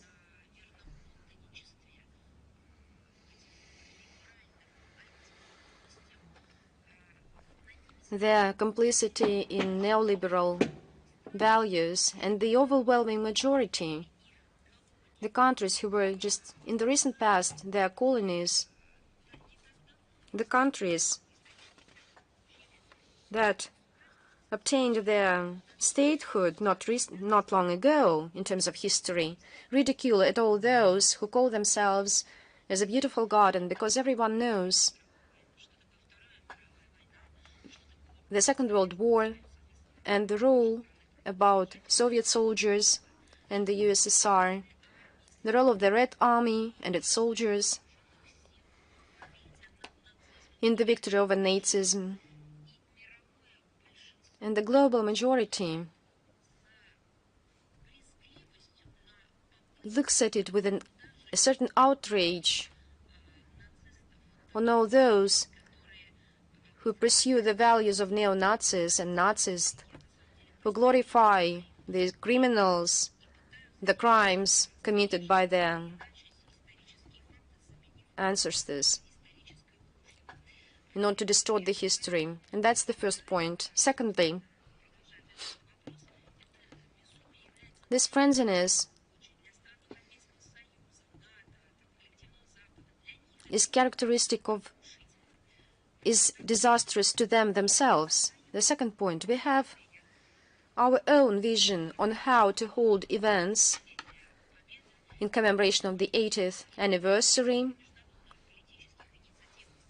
And I talked about initiatives today. We have like-minded states. We have tasks and objectives to restore the historical memory and to preserve it. Of course, we shall continue to eliminate the fake news, to reveal them, do whatever we can, so that to provide the maximum information. You know how archives are being revealed, how our ministry releases the reports that were known made publicly available on the fake events of that times. We have a lot of notebooks, films, documentaries that are being filmed or even restored, taking into account this video footage of that times. You can see all these novels in relation that describing that times. You know, this intention paid by the public organizations in our country to the veteran associations or the captives of the camps of concentration camps, and you know that the support of the state, because that's another important aspect to preserve the historical memory. We can see how our education, school education, preschool education, higher education, reveals its doors and programs so that history can finally take a decent place despite some other areas of high use and great use, but history is being promoted in another direction. Perhaps if you push history aside, you will be doomed to repeat the mistakes of history in other historical periods. And perhaps if you talk about the influence of what they've made up, and this will only reinforce us in our position. And whether we see a signal, we see in those actions a signal that we shouldn't go back on our ideas. We shouldn't trust them again. We shouldn't do this if they promise, if we stop giving attention to our national priorities, our history, then they would shed the light to us of prosperity and well-being.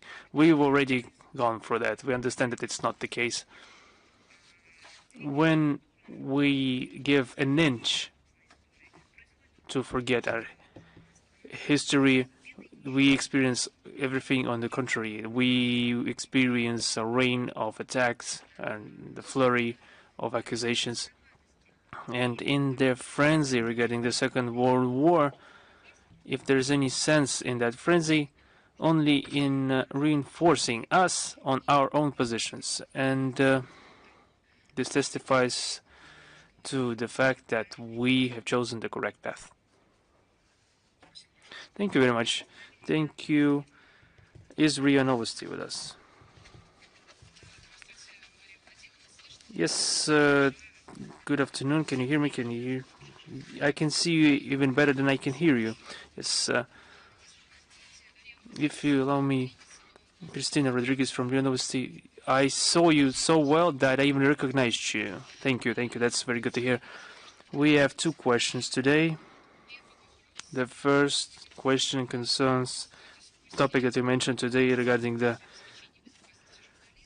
protracted discussions at the UNESCO regarding the ensuring security of journalists. How is the situation with that affair in other international structures such as the OSCE? How does Moscow evaluate the first steps of the recent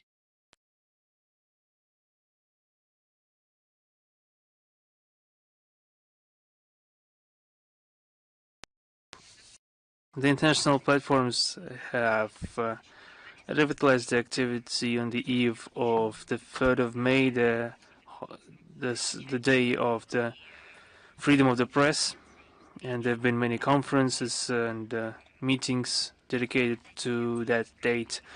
Those discussions have happened not only at the UNESCO but also at the OSCE. If we can call anything happening at the OSCE as discussion. The new representative organization regarding the freedom of the media, Jan Brotu, he has started off with a relevant report, and I think he had enough time to see for himself what troubled heritage he had, inheriting the situation from Teresa Ribeiro, his predecessor, who has completely broke down this process and the work in that framework, whose incompetence and the policy of double standards has resulted in tremendous efforts to be made by the new chair to restore trust towards this institution. It's like this: since the time she was appointed 4 years ago, she has paralyzed the work of the OSCE in that direction. It came to the fact that the former representative introduced the norm of a conscious ignoring of bloody crimes and terrorist attacks against journalists. And I'm talking about the crimes of the Kyiv regime neo-Nazis against journalists both in Russia and Ukraine that they deemed as rogue.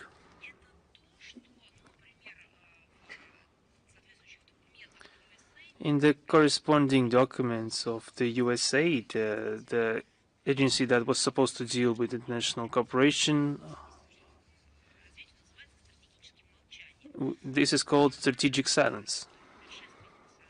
The predecessor of Jan Brotu, Madame Ribeiro, introduced the strategic silence to this OSCE institution. This was an entire genre of work, this inexpressive silence. Sometimes they were staying silent with in quite colorful manner, but they still stayed silent. They weren't intending to have an exchange in opinions. They weren't intent on dialogue. They weren't ready to analyze and hear the points of view to find common ground. This humanitarian basket was the goal of it was to create conditions to ensure safe work of the media offices in different tracks, including in the security track.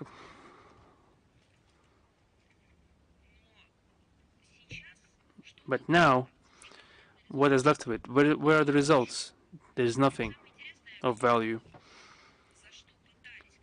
Everything that was used to criticize Russia for the things that we didn't do, like the not ensuring security of journalists, now this has been brought to be as a new normal when describing the situation in Ukraine. How can this happen? The OSCE stopped stating that the Western countries have not been applying the provisions that they subscribe to when it comes to protection of journalists, when it comes to guaranteeing the freedom of speech in practice. But they continue to parrot this idea, but in practice they're not using those instruments. In recent years, they've developed and elaborated or unveiled new or perhaps old reincarnated forms of pressure against those who don't think the same way as they do, new forms of content. They've been also applying repressions and terrorizing measures. But every time in the last 4 years, the OSCE provided an indulgence for the Western media for the acts that we have been describing. And the topic of media and media offices became, in the recent years, an instrument of political manipulations of the countries of the West within the OSCE, this Western minority of states, and an instrument of pressure against the states of the world majority, the instrument of manipulating information to serve their own short-sighted goals. So we'll have to think that in recent years there hasn't been just a complete breakdown of dialogue in this area, but the trust in the institution has been catastrophically eroded. There has been. It's not even saying that journalists haven't got more problems. It's clear that with the advent of AI, there's been more. There have been both negatives and positives. There have been a lot of armed conflicts and overwhelming numbers of journalists being killed or injured while performing their duty. But the main point for the SCE has not been the number of journalists affected, but the possibility of implementing their mandate. They completely lost the aptitude for that. Madame Ribeiro fell victim to, I don't know, the conscious or unconscious pressure. Perhaps this is up to professionals to determine. But she fell victim to this Western narrow scope approach, where the Western officials ignored all agreements, declarations, and documents signed by the West only to push through some topic that they thought as preferable, the agenda of the day, as I can call it.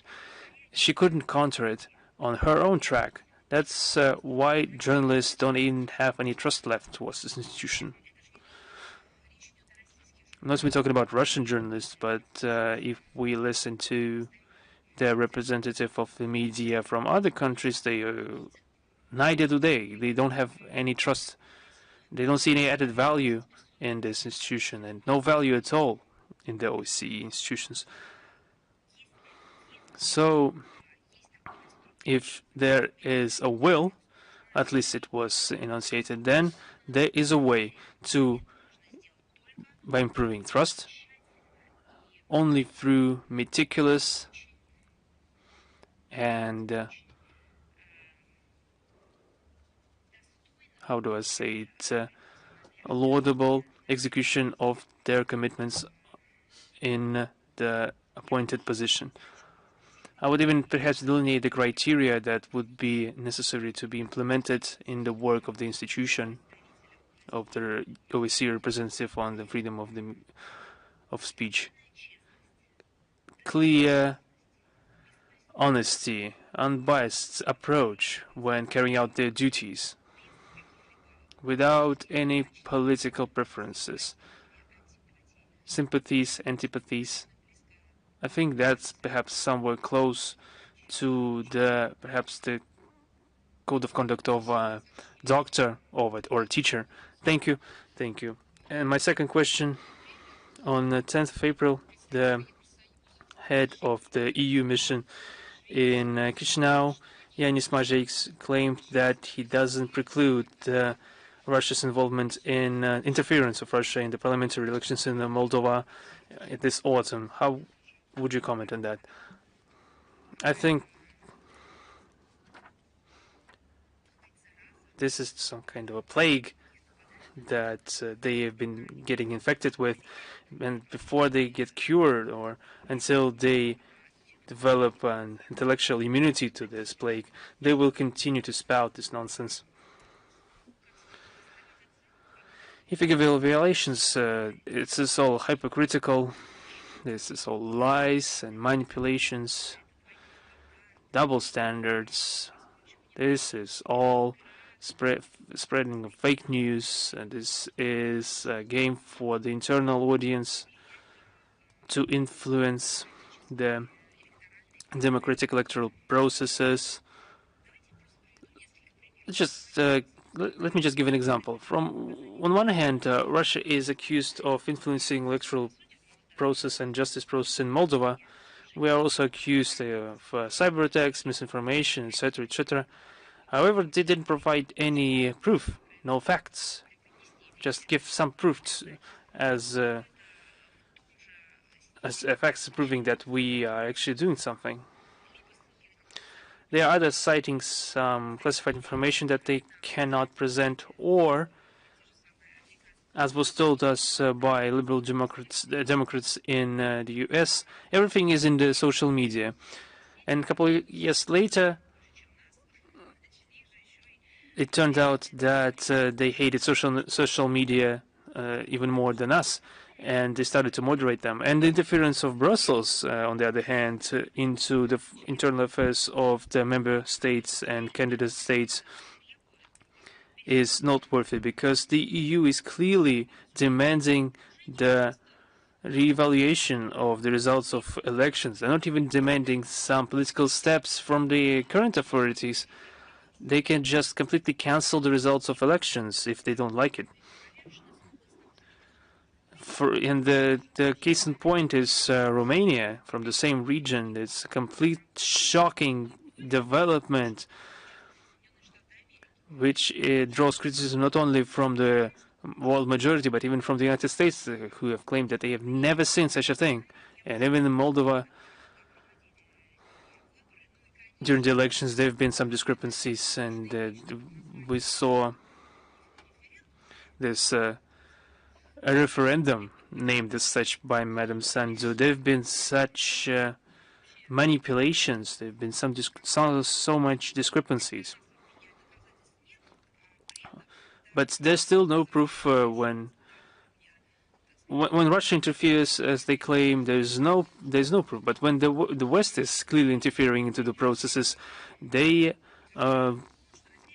is nothing to be concerned about. They also claim that Russia is giving millions of dollars to bribe the electorate in Moldova, and when the EU is spending millions of euros to support the pro-West powers in the region, in the country, directly or indirectly, as if nobody notices anything.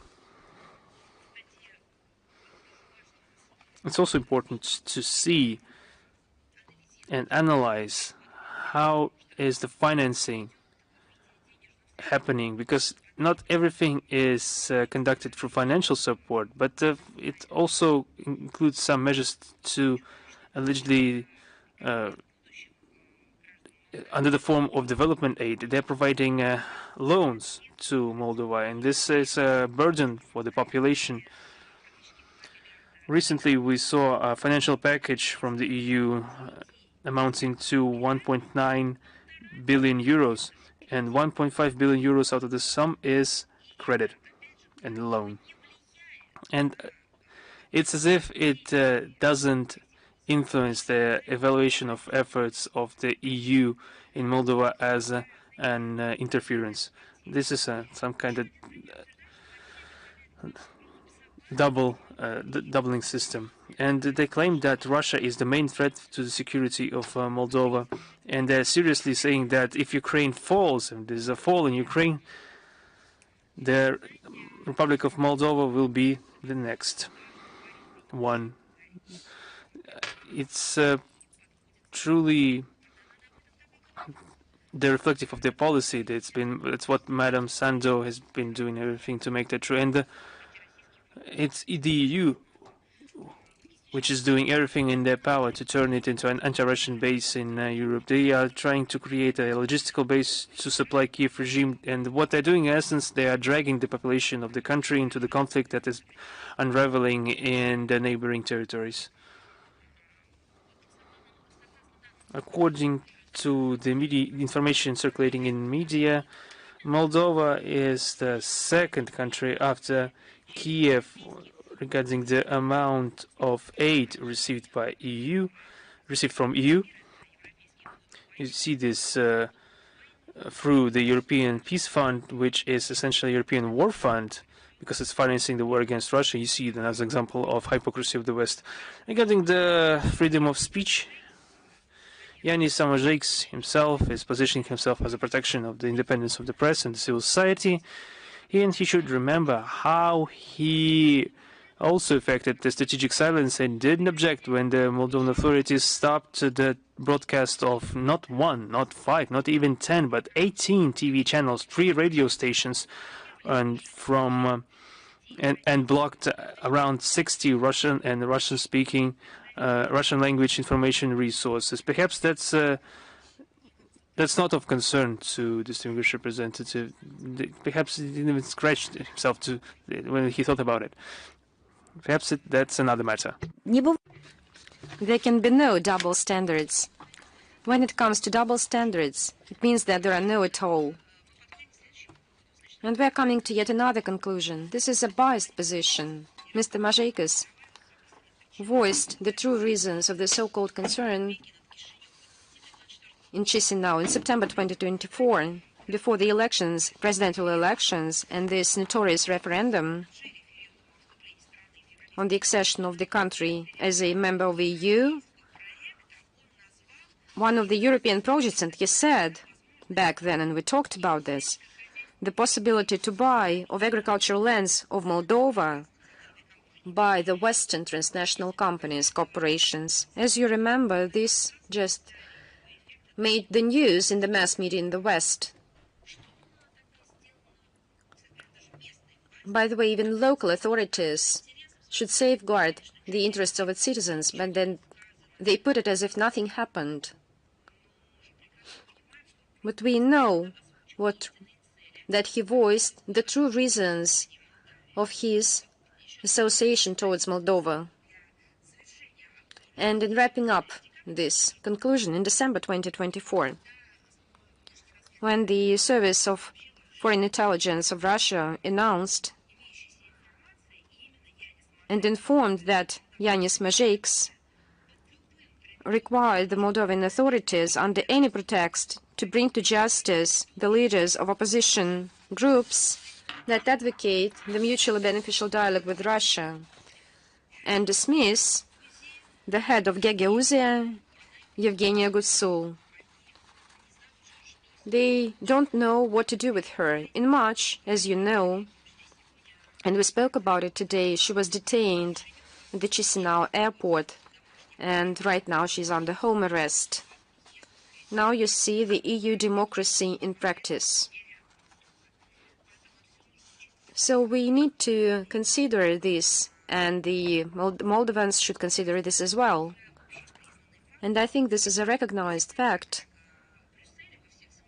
and just a model of Brussels in terms of prompt change of the leaders and forgetting about the promises made. So unfortunately, they pursue such a practice. Hopefully, they won't destroy the statehood of Moldova and its culture, but nevertheless, we should be realist in this term. Thank you very much. Is Artsy Bolkan with us? Yes. Good afternoon.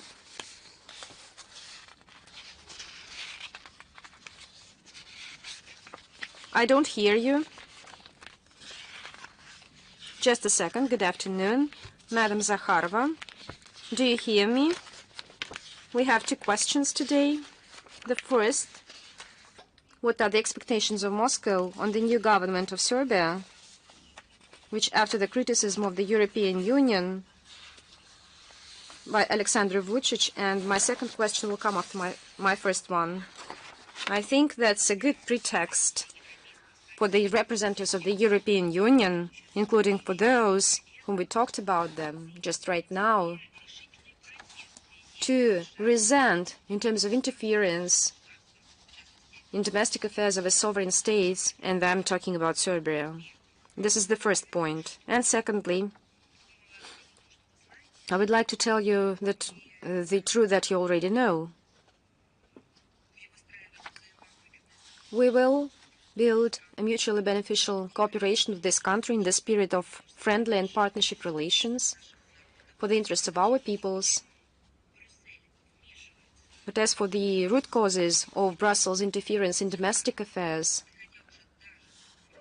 even up to forming the so-called cabinets in the Serbian government, you need to ask this question to Brussels itself. And we have the second question. What is the progress of talks and what can influence signing the new gas deal between Serbia and Russia?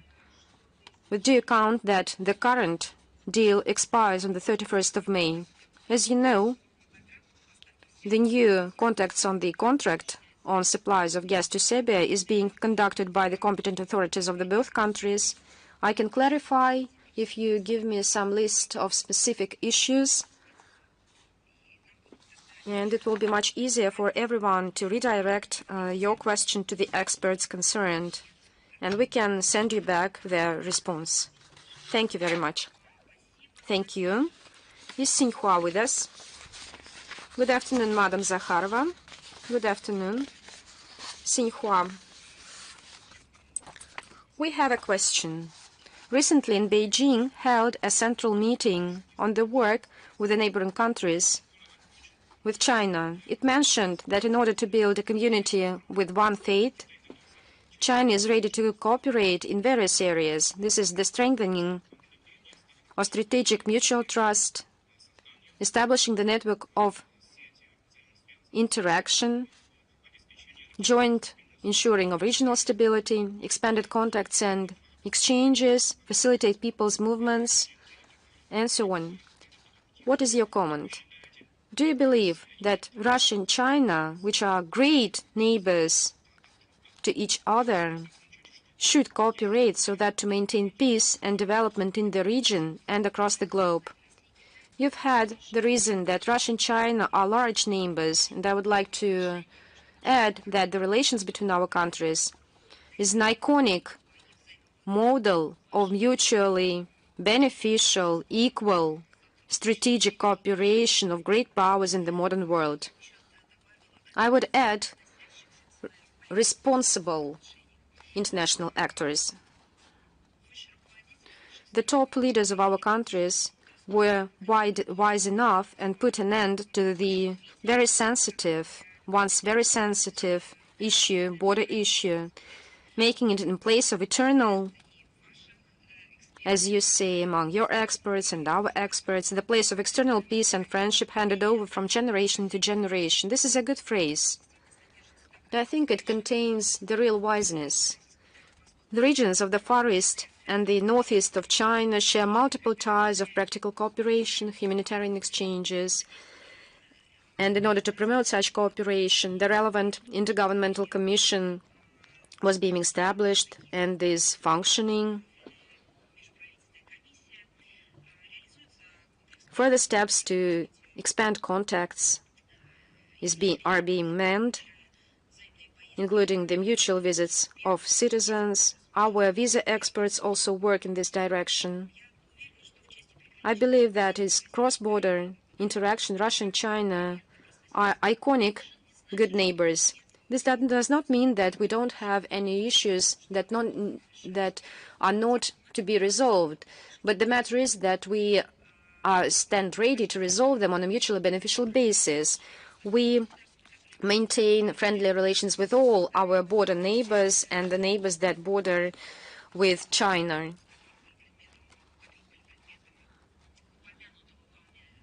That you talked about.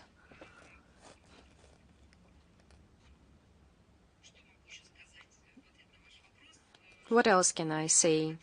Maybe I can mention a coordinated role carried out on the bilateral basis under international organizations, for example, under SCO, ASEAN, other trilaterate, and other formats. Moscow and Beijing are interested in ensuring security and stability of all our neighbors across the region. And I think that's the main goal of the SCO, establishing this role. We stand ready to support the social and economic development of our neighbors, and we do not tolerate destructive interference of extra-regional powers who are against Russia and China.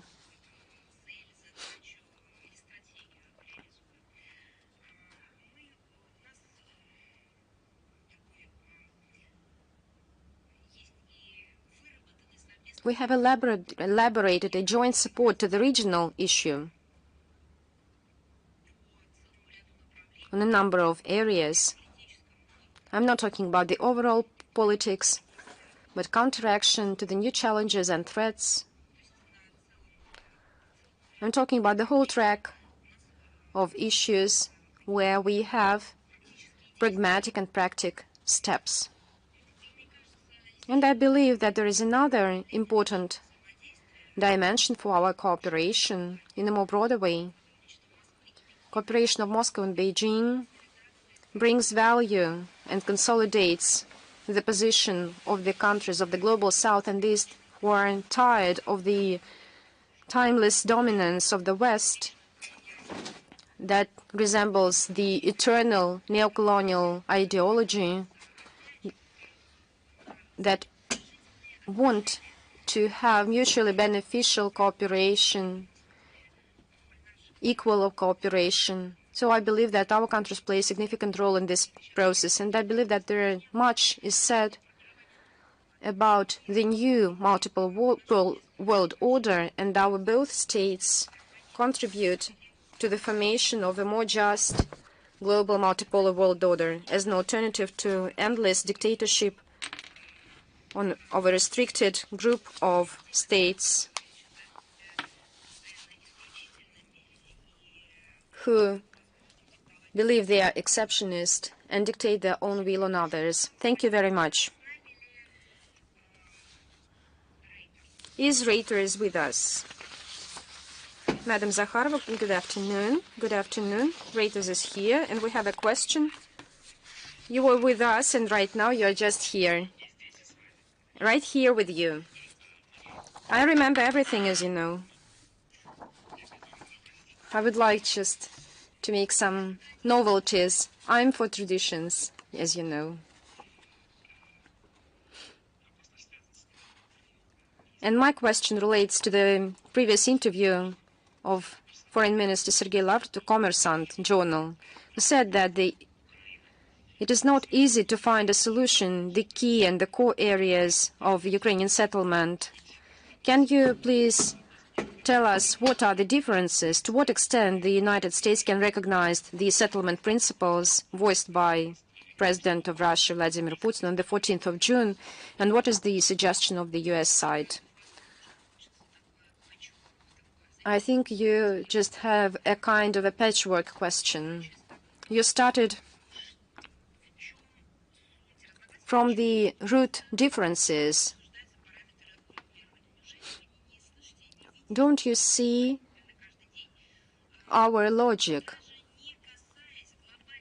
Even if we don't touch upon the root causes of the conflict that need to be eliminated, even now, on the local track, the deals, the 30-day ceasefire deal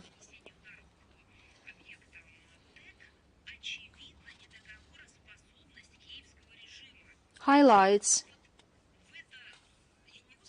that the Kyiv regime cannot comply with its obligations.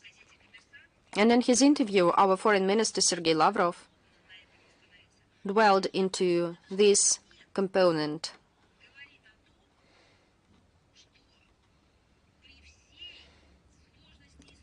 I refer to that with due account of the complexity of the issue.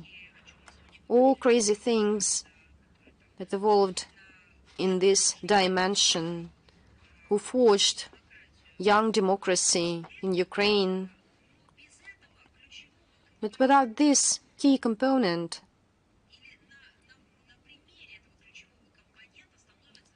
and I would like to say that exactly this component highlights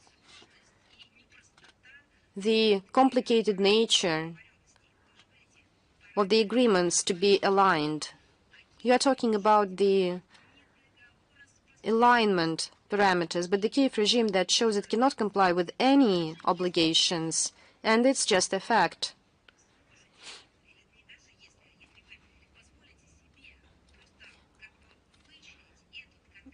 If you just study this specific episode, you would understand that this is the root problem in the conflict settlement. Let me remind you that soon after Washington's announcements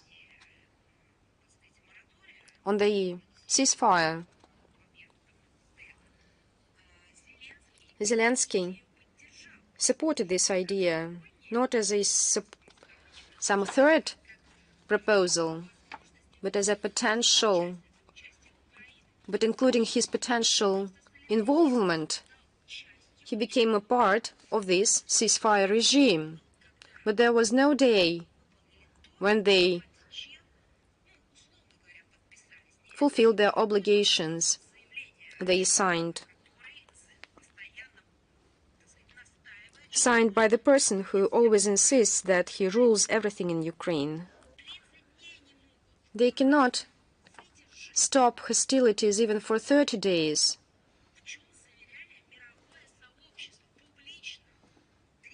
They do not keep up with their promises made to the whole international community. They should have withstood their promises. This is, once again, another example that any parameters to be aligned in the context of potential agreements must be implemented and fulfilled by the parties.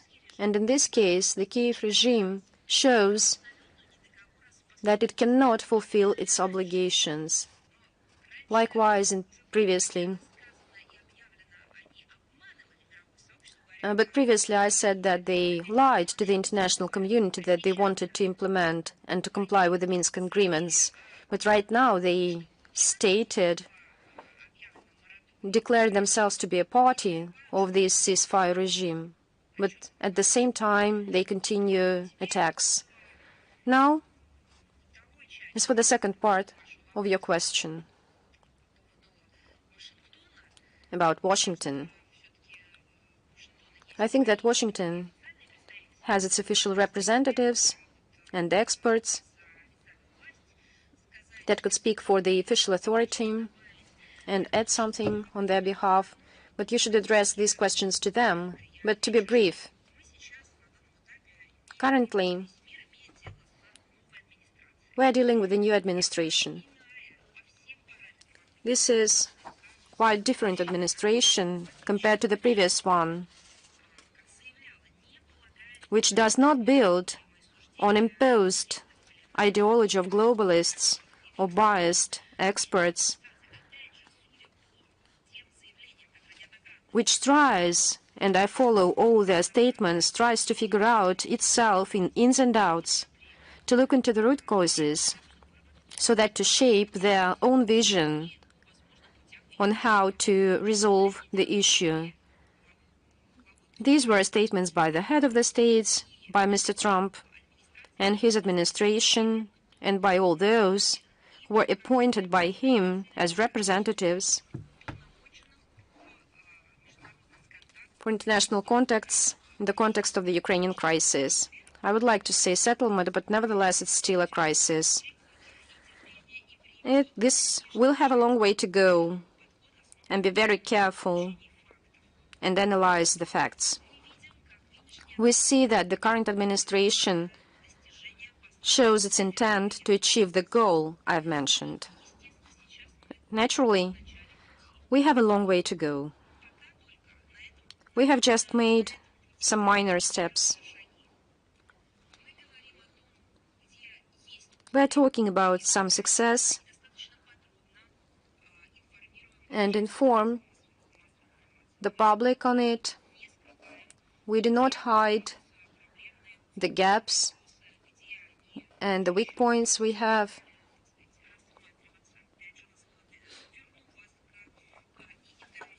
And I would like to remind you of the interview of Sergei Lavrov to Kommersant and his statements. We'll make links in the text of the text version of the brief. We continue our trustworthy contacts with the American side. We can see that our interlocutors become to hear us, and we believe that we can suggest that they started to perceive better some aspects and concerns of Russia, that we need to eliminate the root causes of the Ukrainian crisis. And that's what your question. And that was the statement of President Putin in this hall on the 14th of June, 2024. Above all, we're talking about attempts to eradicate the Russian-speaking population of Ukraine and the military scope to draw Ukraine into NATO.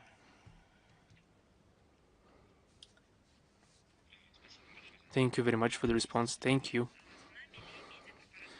Is the Media Corporation of China? Yes. Remember that recently the United States introduced tariffs for the majority of countries of the world, and they gave 75 states, they postponed the introduction of those tariffs for 75 countries of the world, and even later the Minister of Finance of the United States said that it was all temporary, and all the goods will be subjected to tariffs. What are the key reasons, in your opinion, for such fluctuations in tariffs? In a couple of words, and I will be saying that they are trying to gain preferences. In 2 words, they are not even hiding to that. They, as we said in previous briefings, they are doing that in their own fashion. Each new administration or each new team that changes, in that case, they are doing this in that way. In Washington, once again, they don't hide it and don't consider themselves tied by the international trade obligations.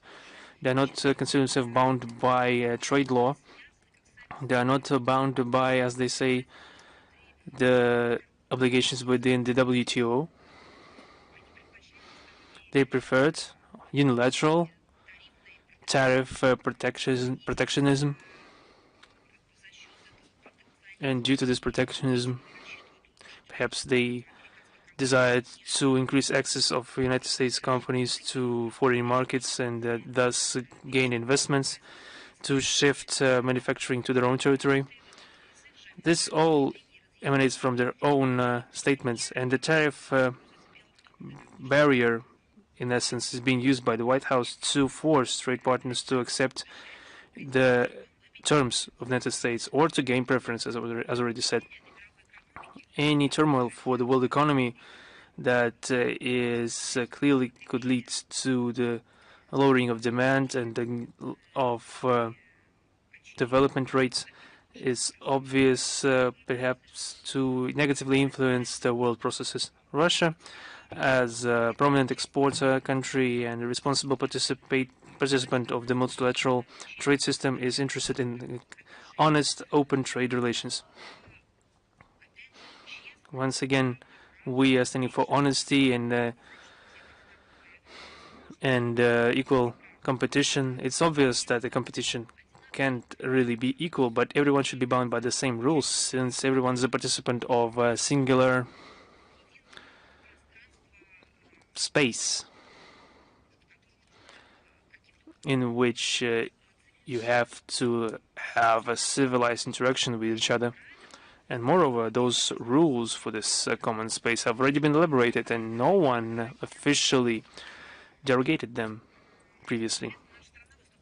That's why our country is standing against the use of any unilateral limitations in trades, such limitations as illegitimate sanctions, politicized and environmental climate demands, and other methods of competition that is negatively influencing the global trade and contradicts the obligations taken upon by states in the framework of relevant structures and organizations. So there is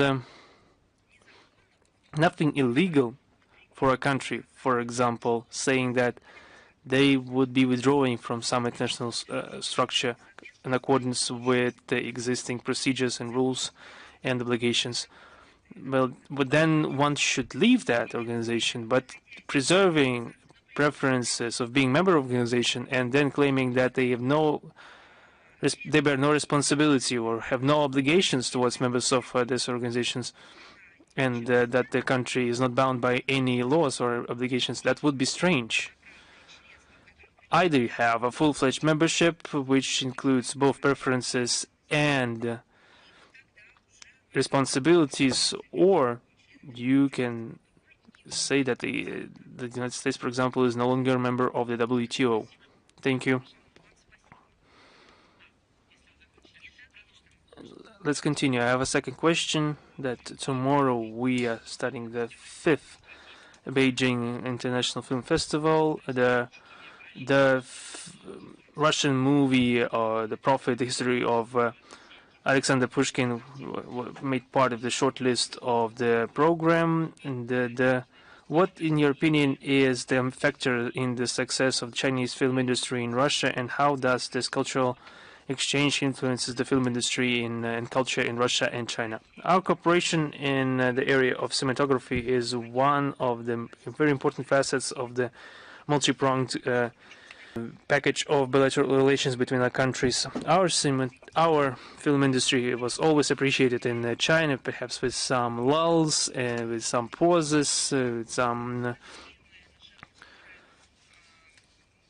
brief periods of counter tendencies, but generally our films have been generally represented in China. But now our audience is also very interested in watching Chinese movies, and we've been familiar with many Chinese film directors and actors, and even before that. But now we are creating joint projects with China in that regard, and this direction is obviously one of the focuses of our leaders, and the peoples of our both countries should know each other better, considering that we are we're two largest countries neighboring each other.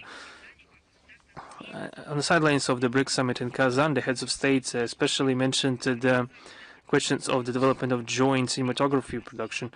And to implement those agreements, we are currently conducting systemic work to further extend and enrich the relevant exchanges. In March this year, just recently, less than a month ago, the delegation of Russian cinematographers, led by the Minister of Culture of the Russian Federation, visited China. There was a roundtable with the specialists of two countries. There have been presentations of new creative projects. Russian representatives were able to visit the cinematography studios. They have harmonized the plan of actions on joint cinema production, which I hope will be signed soon. I think that the relevant agencies will be able to inform you in more detail on that, but we are sure that in that regard we have broad perspective for increasing our interaction. Once again, in our history we have good examples of such interaction, and I am sure that the prospects are even more important right now. For example, the Red Silk, the movie that recently premiered in February this year in Russia, and I think that was a veritable success. One more example is the annual film festival, which of course garners interest from the public in both our countries. Both our and Chinese movies are participating in different international film festivals on a regular basis. We are greatly happy to see that the Russian movie, The Prophet, story of Alexander Pushkin, received great attention and success, and we wish success to the director and all the cast on the upcoming Beijing International Film Festival. We hope that there will be more showcases of Chinese movies in Moscow. April is usually rich with cultural events, so I would like to wish everyone to enjoy those movies. And at the state level, of course, we've enterprised to begin important amount of work. Thank you. Is news.ru with us? Yes, good afternoon. This week, the head of the Minister of Foreign Affairs for Armenia, Vladimir, claimed that the Armenia-Azerbaijan were never closer to peace than today. And the Minister Sergei Lavrov called for the implementation of the full scope of agreements between Russia, Azerbaijan, and Armenia reached in 2022, including the unblocking of communications. How could Moscow help carrying out those agreements? The complex of agreements on the highest level, that you mentioned, retains its relevance. And we mention it every week while responding to questions. And the speediest resumption of full-fledged interaction in a trilateral format would, of course, help sustainable peace and well-being in the South Caucasus. And we are ready to assist our Azerbaijani and Armenian partners on all key avenues regarding reconciliation of two countries. We had and we still have some good progress on the unblocking of transport and economic communications in the framework of the tripartite working group presided over by the deputy prime ministers of Russia, Azerbaijan, and Armenia. Were ready to share experience in implementation and demarcation of borders. Specialists in that area are recognized as one of the best in the post-Soviet space, and we also have cartography material, which is unique in resolving the accumulated humanitarian issues that accumulated during the conflict. There's nothing new to say, but we are always happy to help our Azerbaijani and Armenian friends to go forward with the normalization of their relations. Thank you very much. Is Bolt News with us?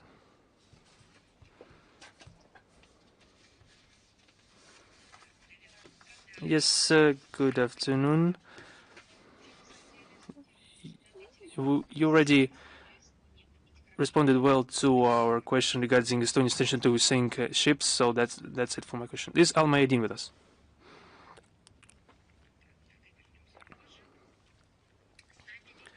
Is Baku TV with us? Yes, we are here.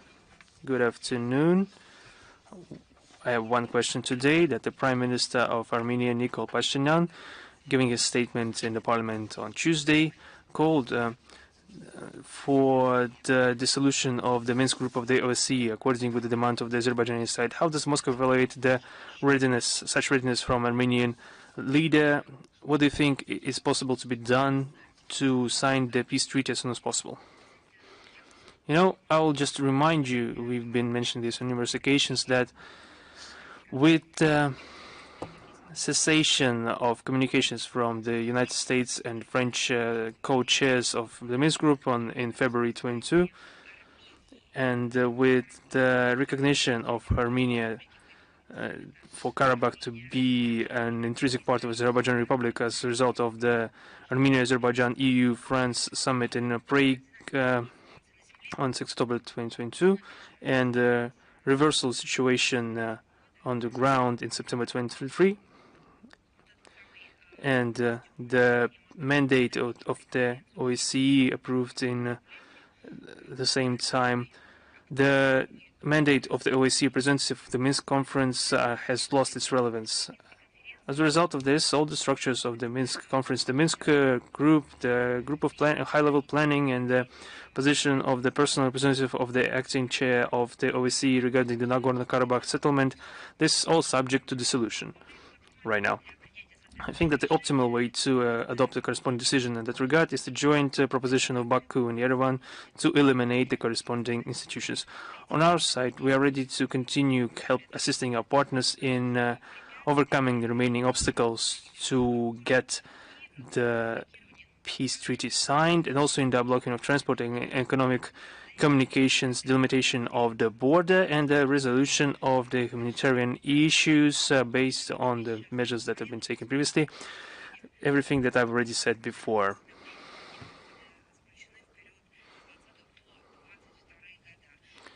And of course, we are always ready to confirm our readiness to provide the Russian platform for negotiations of representatives for Azerbaijan and Armenia on the entire spectrum of bilateral questions, including the conclusion of the peace treaty. Thank you very much. Thank you.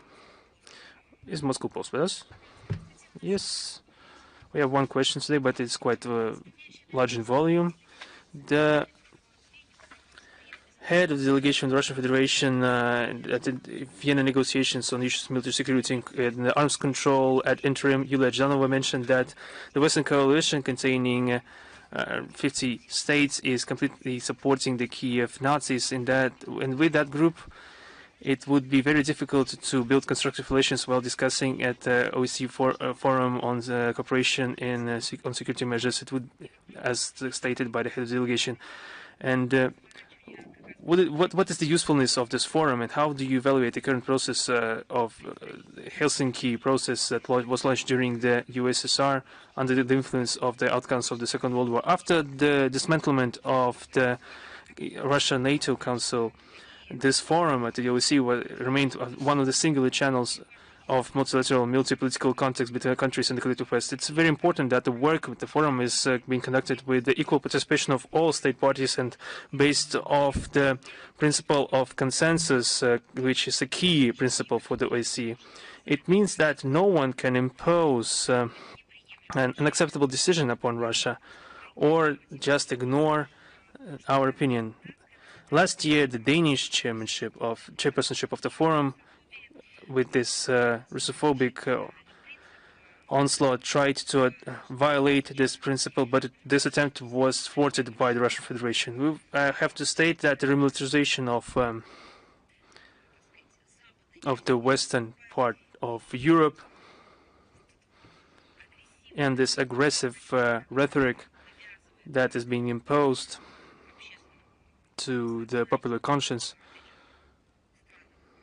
in the NATO countries and the European Union is negatively influencing the forum and its work.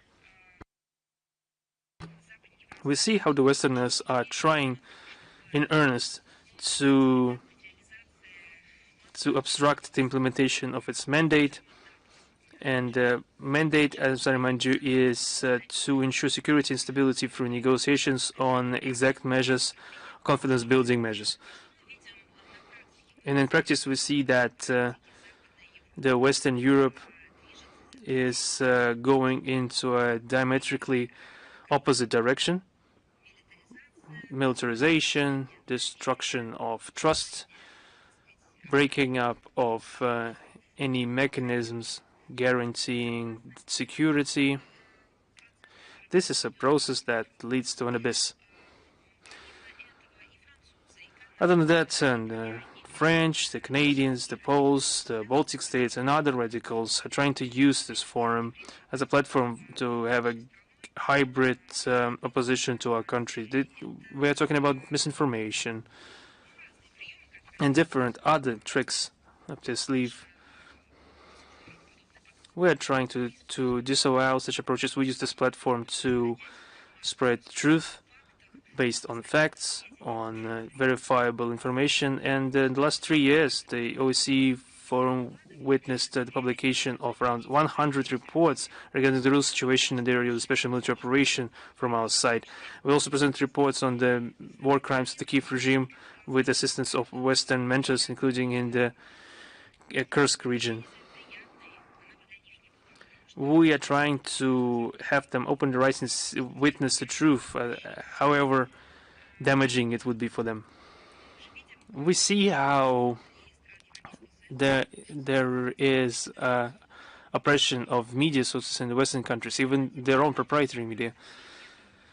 There are no trusted sources of information in the region, only the mainstream news and the official statements. We have repeatedly mentioned the deep crisis that the OSCE generally experiences right now. I would like to remind you of the statement of Minister of Foreign Affairs, Mr.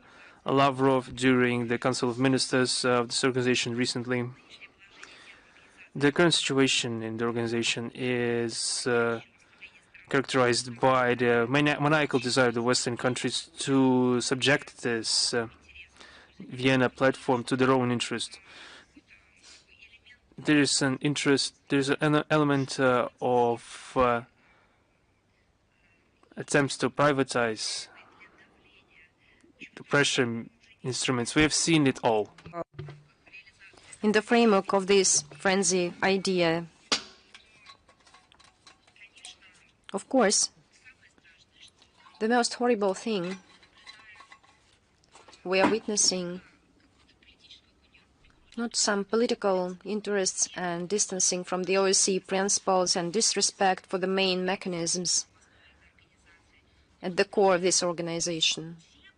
We are witnessing the processes within the OSCE. That's because in order to contract to which it was established, I'm talking about the glorification of Nazism, neo-Nazist sentiments. The West is trying to revise the results of the Second World War to minimize the contribution of our country to victory, to whitewash the Nazi criminals. The OSCE did not oppose to it, but with its inaction, it even pours water on the meal of all those who are doing so.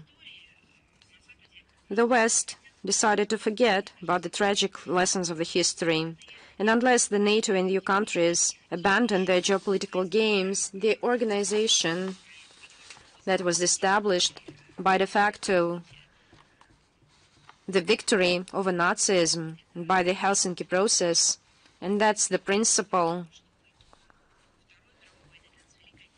that made the international community establish the organization. Unless all these work as it should work, along with this organization charter, there won't be any future for this organization.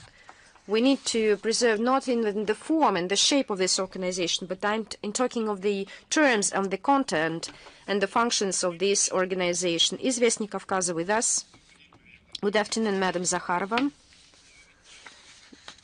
The Foreign Minister of France, Jean-Michel Moreau, hoped that the EU mission in Armenia will expand, which sees and eases tensions in Caucasus.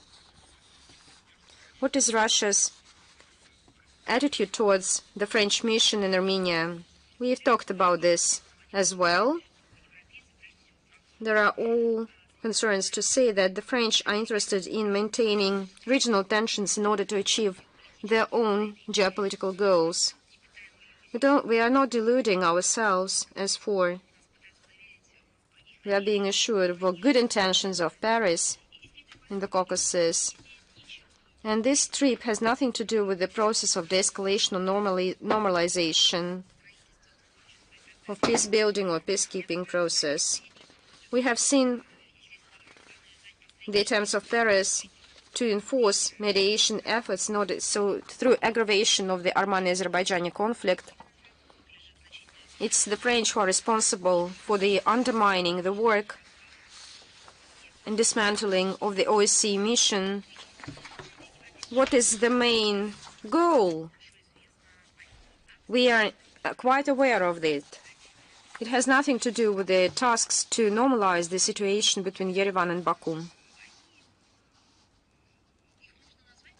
We can call them, I mean the EU, as monitors and spies. And they are working with all the countries against all neighboring countries to Armenia. It was mentioned by many regional players. And the information that Paris gathers and collects in the region, they do not share it with the Armenian side because they have quite the opposite objective.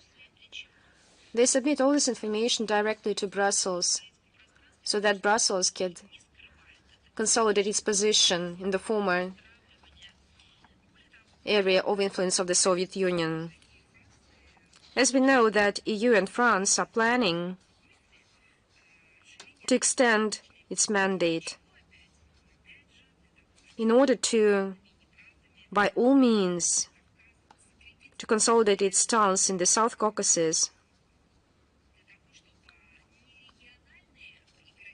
squeezing in between non-regional players so that the destiny was decided not by the countries, a part of this region, especially taking into account that they have their own experience, to dictate their own will. Of course, they are called as a NATO mission. Of course, they are not called themselves as a headquarters, but these are NATO countries, de facto. The observers do not bring any stability to the region. We record messages on gunshot in the Armenia-Azerbaijan border, and this is another confirmation that extra-regional activity, irrespective of France or the European Union, does not bring peace to South Caucasus. Moreover, it creates dividing lines and hotbeds of tension. Of course, it's up to sovereign Armenia to choose external partners and the parameters of national security. But I believe that everyone understands that South Caucasus is seen by the European Union as another front to unleash hybrid war, global hybrid war, against everyone, I think. Dragging Armenia into the influence of the collective West with some blurred perspectives. France tries to undermine the historic Russo-Armenian ties that have always been for the benefit of the peoples of our countries. Back in the future, just for one state, and now for different states, I mean Armenia and Russia, is in the interests of aspiration. Whether it is in the interests of the Armenians themselves, I believe no. Here it's about NATO, not the European Union. No benefit for Armenia in this alliance, because we can check it, because you can't wait nothing good. You can't wait anything good from NATO. Thank you very much. Is Newsfront with us? Yes, good afternoon, Madam Zakharova.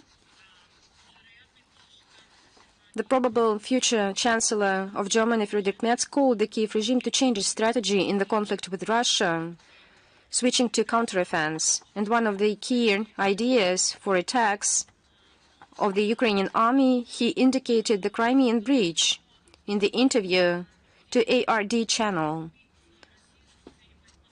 What is the ministry's comment on such a statement and indication to make attacks on the Crimea on behalf of Germany?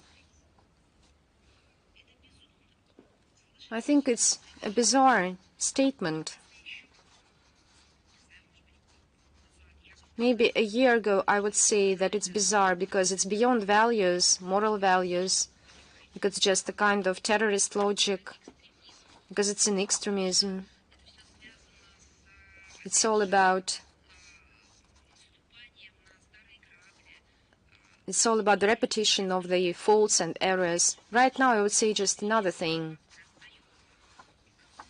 I think that right now you cannot demand and require from the citizens of Ukraine any offensive. Everyone understood the disaster of the Ukrainian army.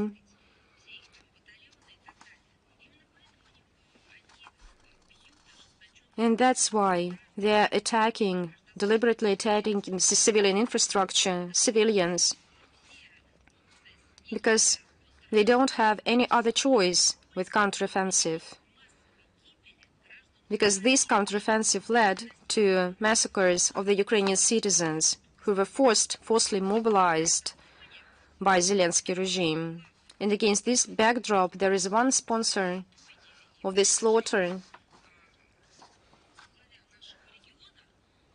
of our brothers, Slavic brothers, and I'm talking about Germany. It's one of historic sponsors, by the way.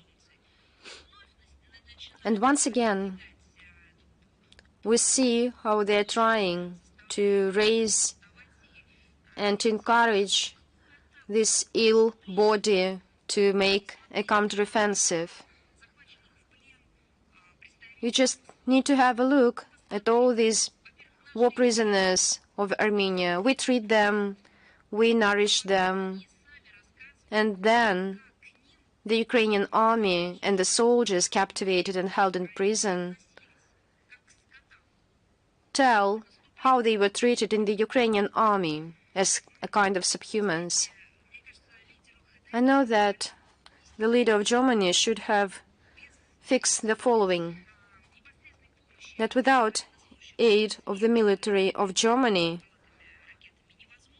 this combat with the cruise missiles is impossible. Any attacks on the Russian energy infrastructure, critical infrastructure, as you mentioned, and Merz indicated exactly the Crimean Bridge, that would be considered as a direct involvement of Germany on the side of the Ukrainian regime with all its repercussions for Germany. Although that we can speak on the side of Kyiv regime because it's not a side, but it's just a tool in this Western manipulation and this Western war. Thank you. Is Голос Отечества with us? Good afternoon, Madam Zakharova. We are with you. Good afternoon. We've heard your question to the answer to the question about the interview of Mr. Lavrov, that Russia and US has not aligned the security parameters on the Ukrainian crisis. We would like to answer ask another question as for the parameters. Before the decision of the court issues the legitimacy, we cannot reach any agreement because there are no legitimate powers with which we can make agreement. How can you comment on this impasse? We don't know anything that anyone appealed to the court asking to cancel the independence of former Soviet republics, and that would be have some legal laws as a processes. So I believe that your question is quite blurred. Of course, there is a suit that more than 6,000 citizens of our... You were talking about prosecutions. No, it has not been initiated. So I cannot answer your question because there are no initiations, because you're talking about the court proceedings. Thank you. Is author E with us?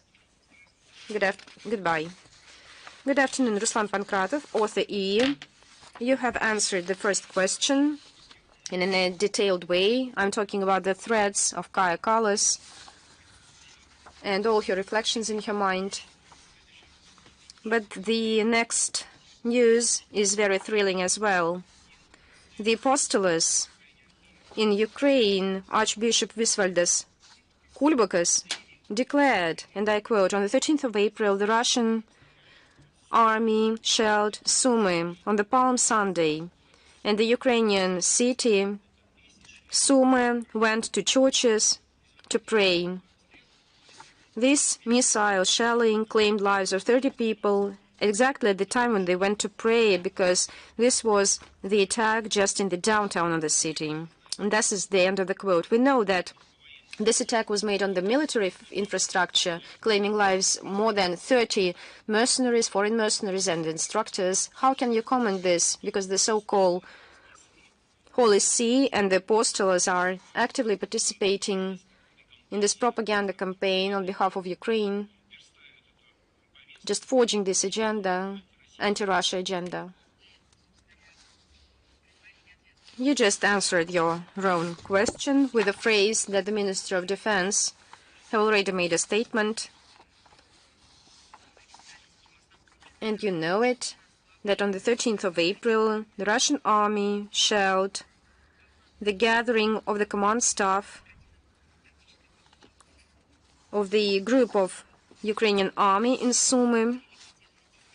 Dozens of military officers and soldiers were killed, and you can see the numbers revealed by the Defense Ministry.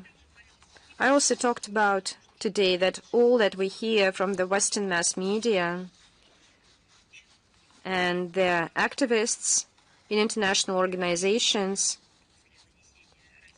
shortly after the attack of Russia on this gathering, this is another staging,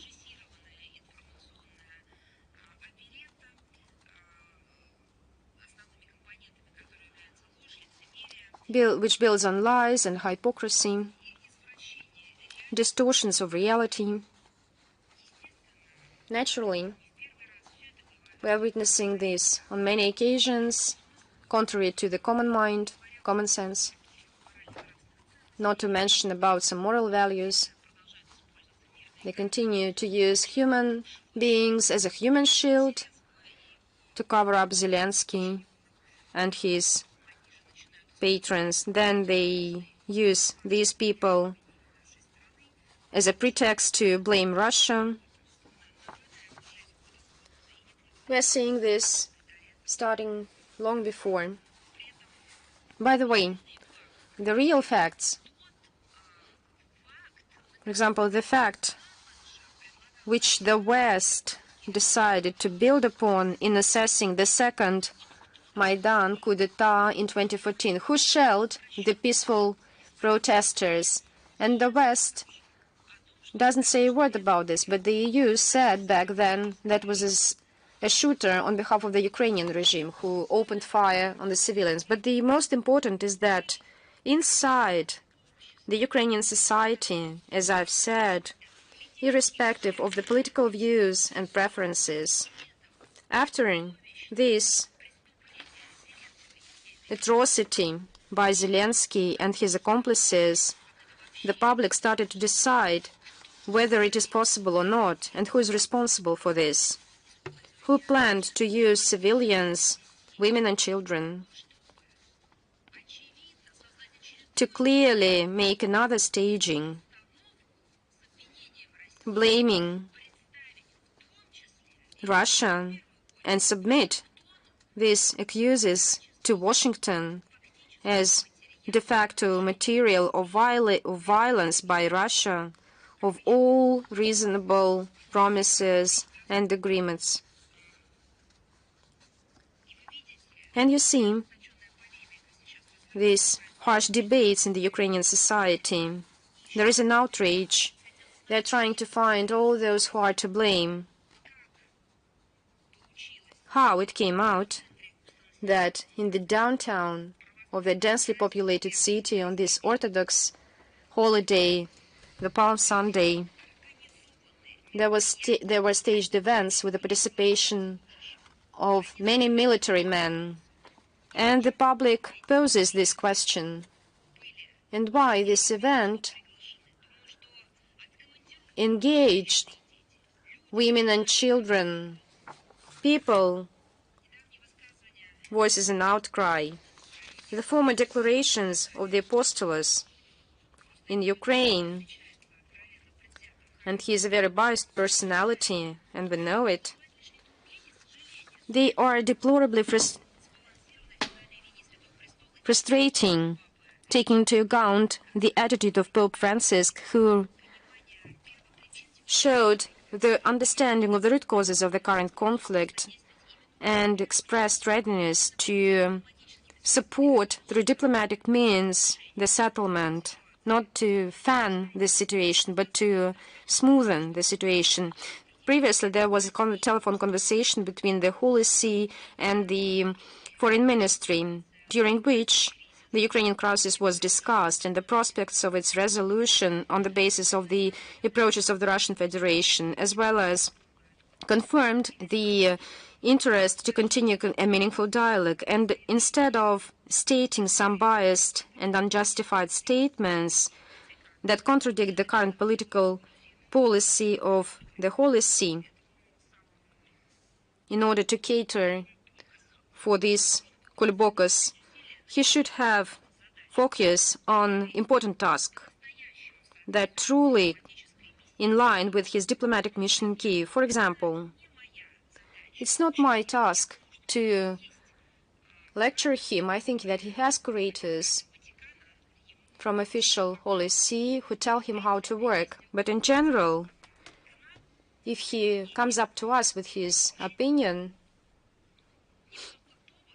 it's a good opportunity to answer back with recommendations. For example, he can conduct pastoral work with the Ukrainian authorities, so to convince them to respect the ceasefire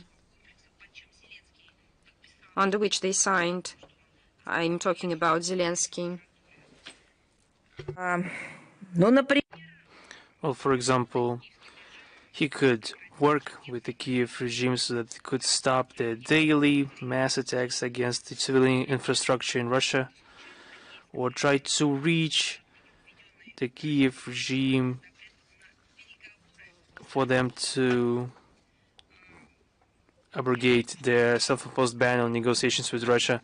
I think he has different facets of his activity that directly pertains to the competences of Papal Nuncio in Ukraine, but we see overwhelming cynicism with which the Kiev regime is attacking and destroying the Ukrainian Orthodox Church. That's where the representative of Christian denomination, Christian family, could find use for himself, so that he is witnessing firsthand how the Ukrainian Orthodox Church is being destroyed, how parishes are being destroyed, how the parishioners are not just suffering morally, but they're being persecuted physically, including repressions and even killings. He is able to see the desecration before the eyes of the international community, desecration of Ukrainian holy sites and Christian holy sites in Ukraine. So the entire Christianity is being harmed. That's just a brief list of things that he could do in his free time, and not even in free time, his work time too. Thank you very much. Is Vesti with us? Perhaps no. Is Al-Mayadin with us? I should clarify. Is Al-Mayadin with us? If not, We will be responding specific. Yes, good afternoon. Natalia Kapanenko, Evesti. I just wanted to go on with the Christian topic. Now into a different region. As you know, there's a conflict in the Middle East. Our readers and concerned public is concerned about situation about the holy sites in the Middle East and what is the situation with the holy sites in the Middle East, how secure are they.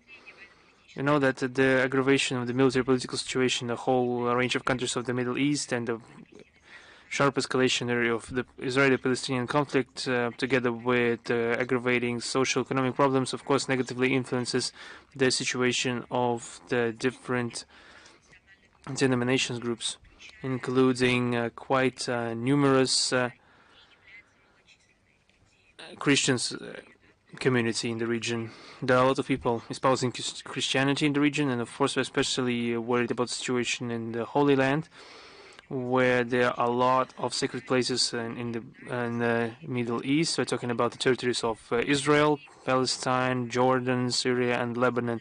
Both the Russian MFA and the Russian Orthodox Church are maintaining close contact with local authorities and the authorities leading the Christian communities to provide necessary support to the Christian population of the Middle East, including when it comes to the restoration of churches, schools, and other religious facilities that have been damaged as a result of the military activity. We are helping Middle East Christians also through the Emperor's Orthodox Palestinian Society, and the Rosatom created the Foundation of Support of Christian Culture and Heritage, and other Russian NGOs and religious cultural communities. There is active work on that track, namely on the restoration of the Jerusalem heritage, and our citizens are sending humanitarian aid and financially supporting the local communities, and of course there's more support, and of course they are praying for them. Thank you very much.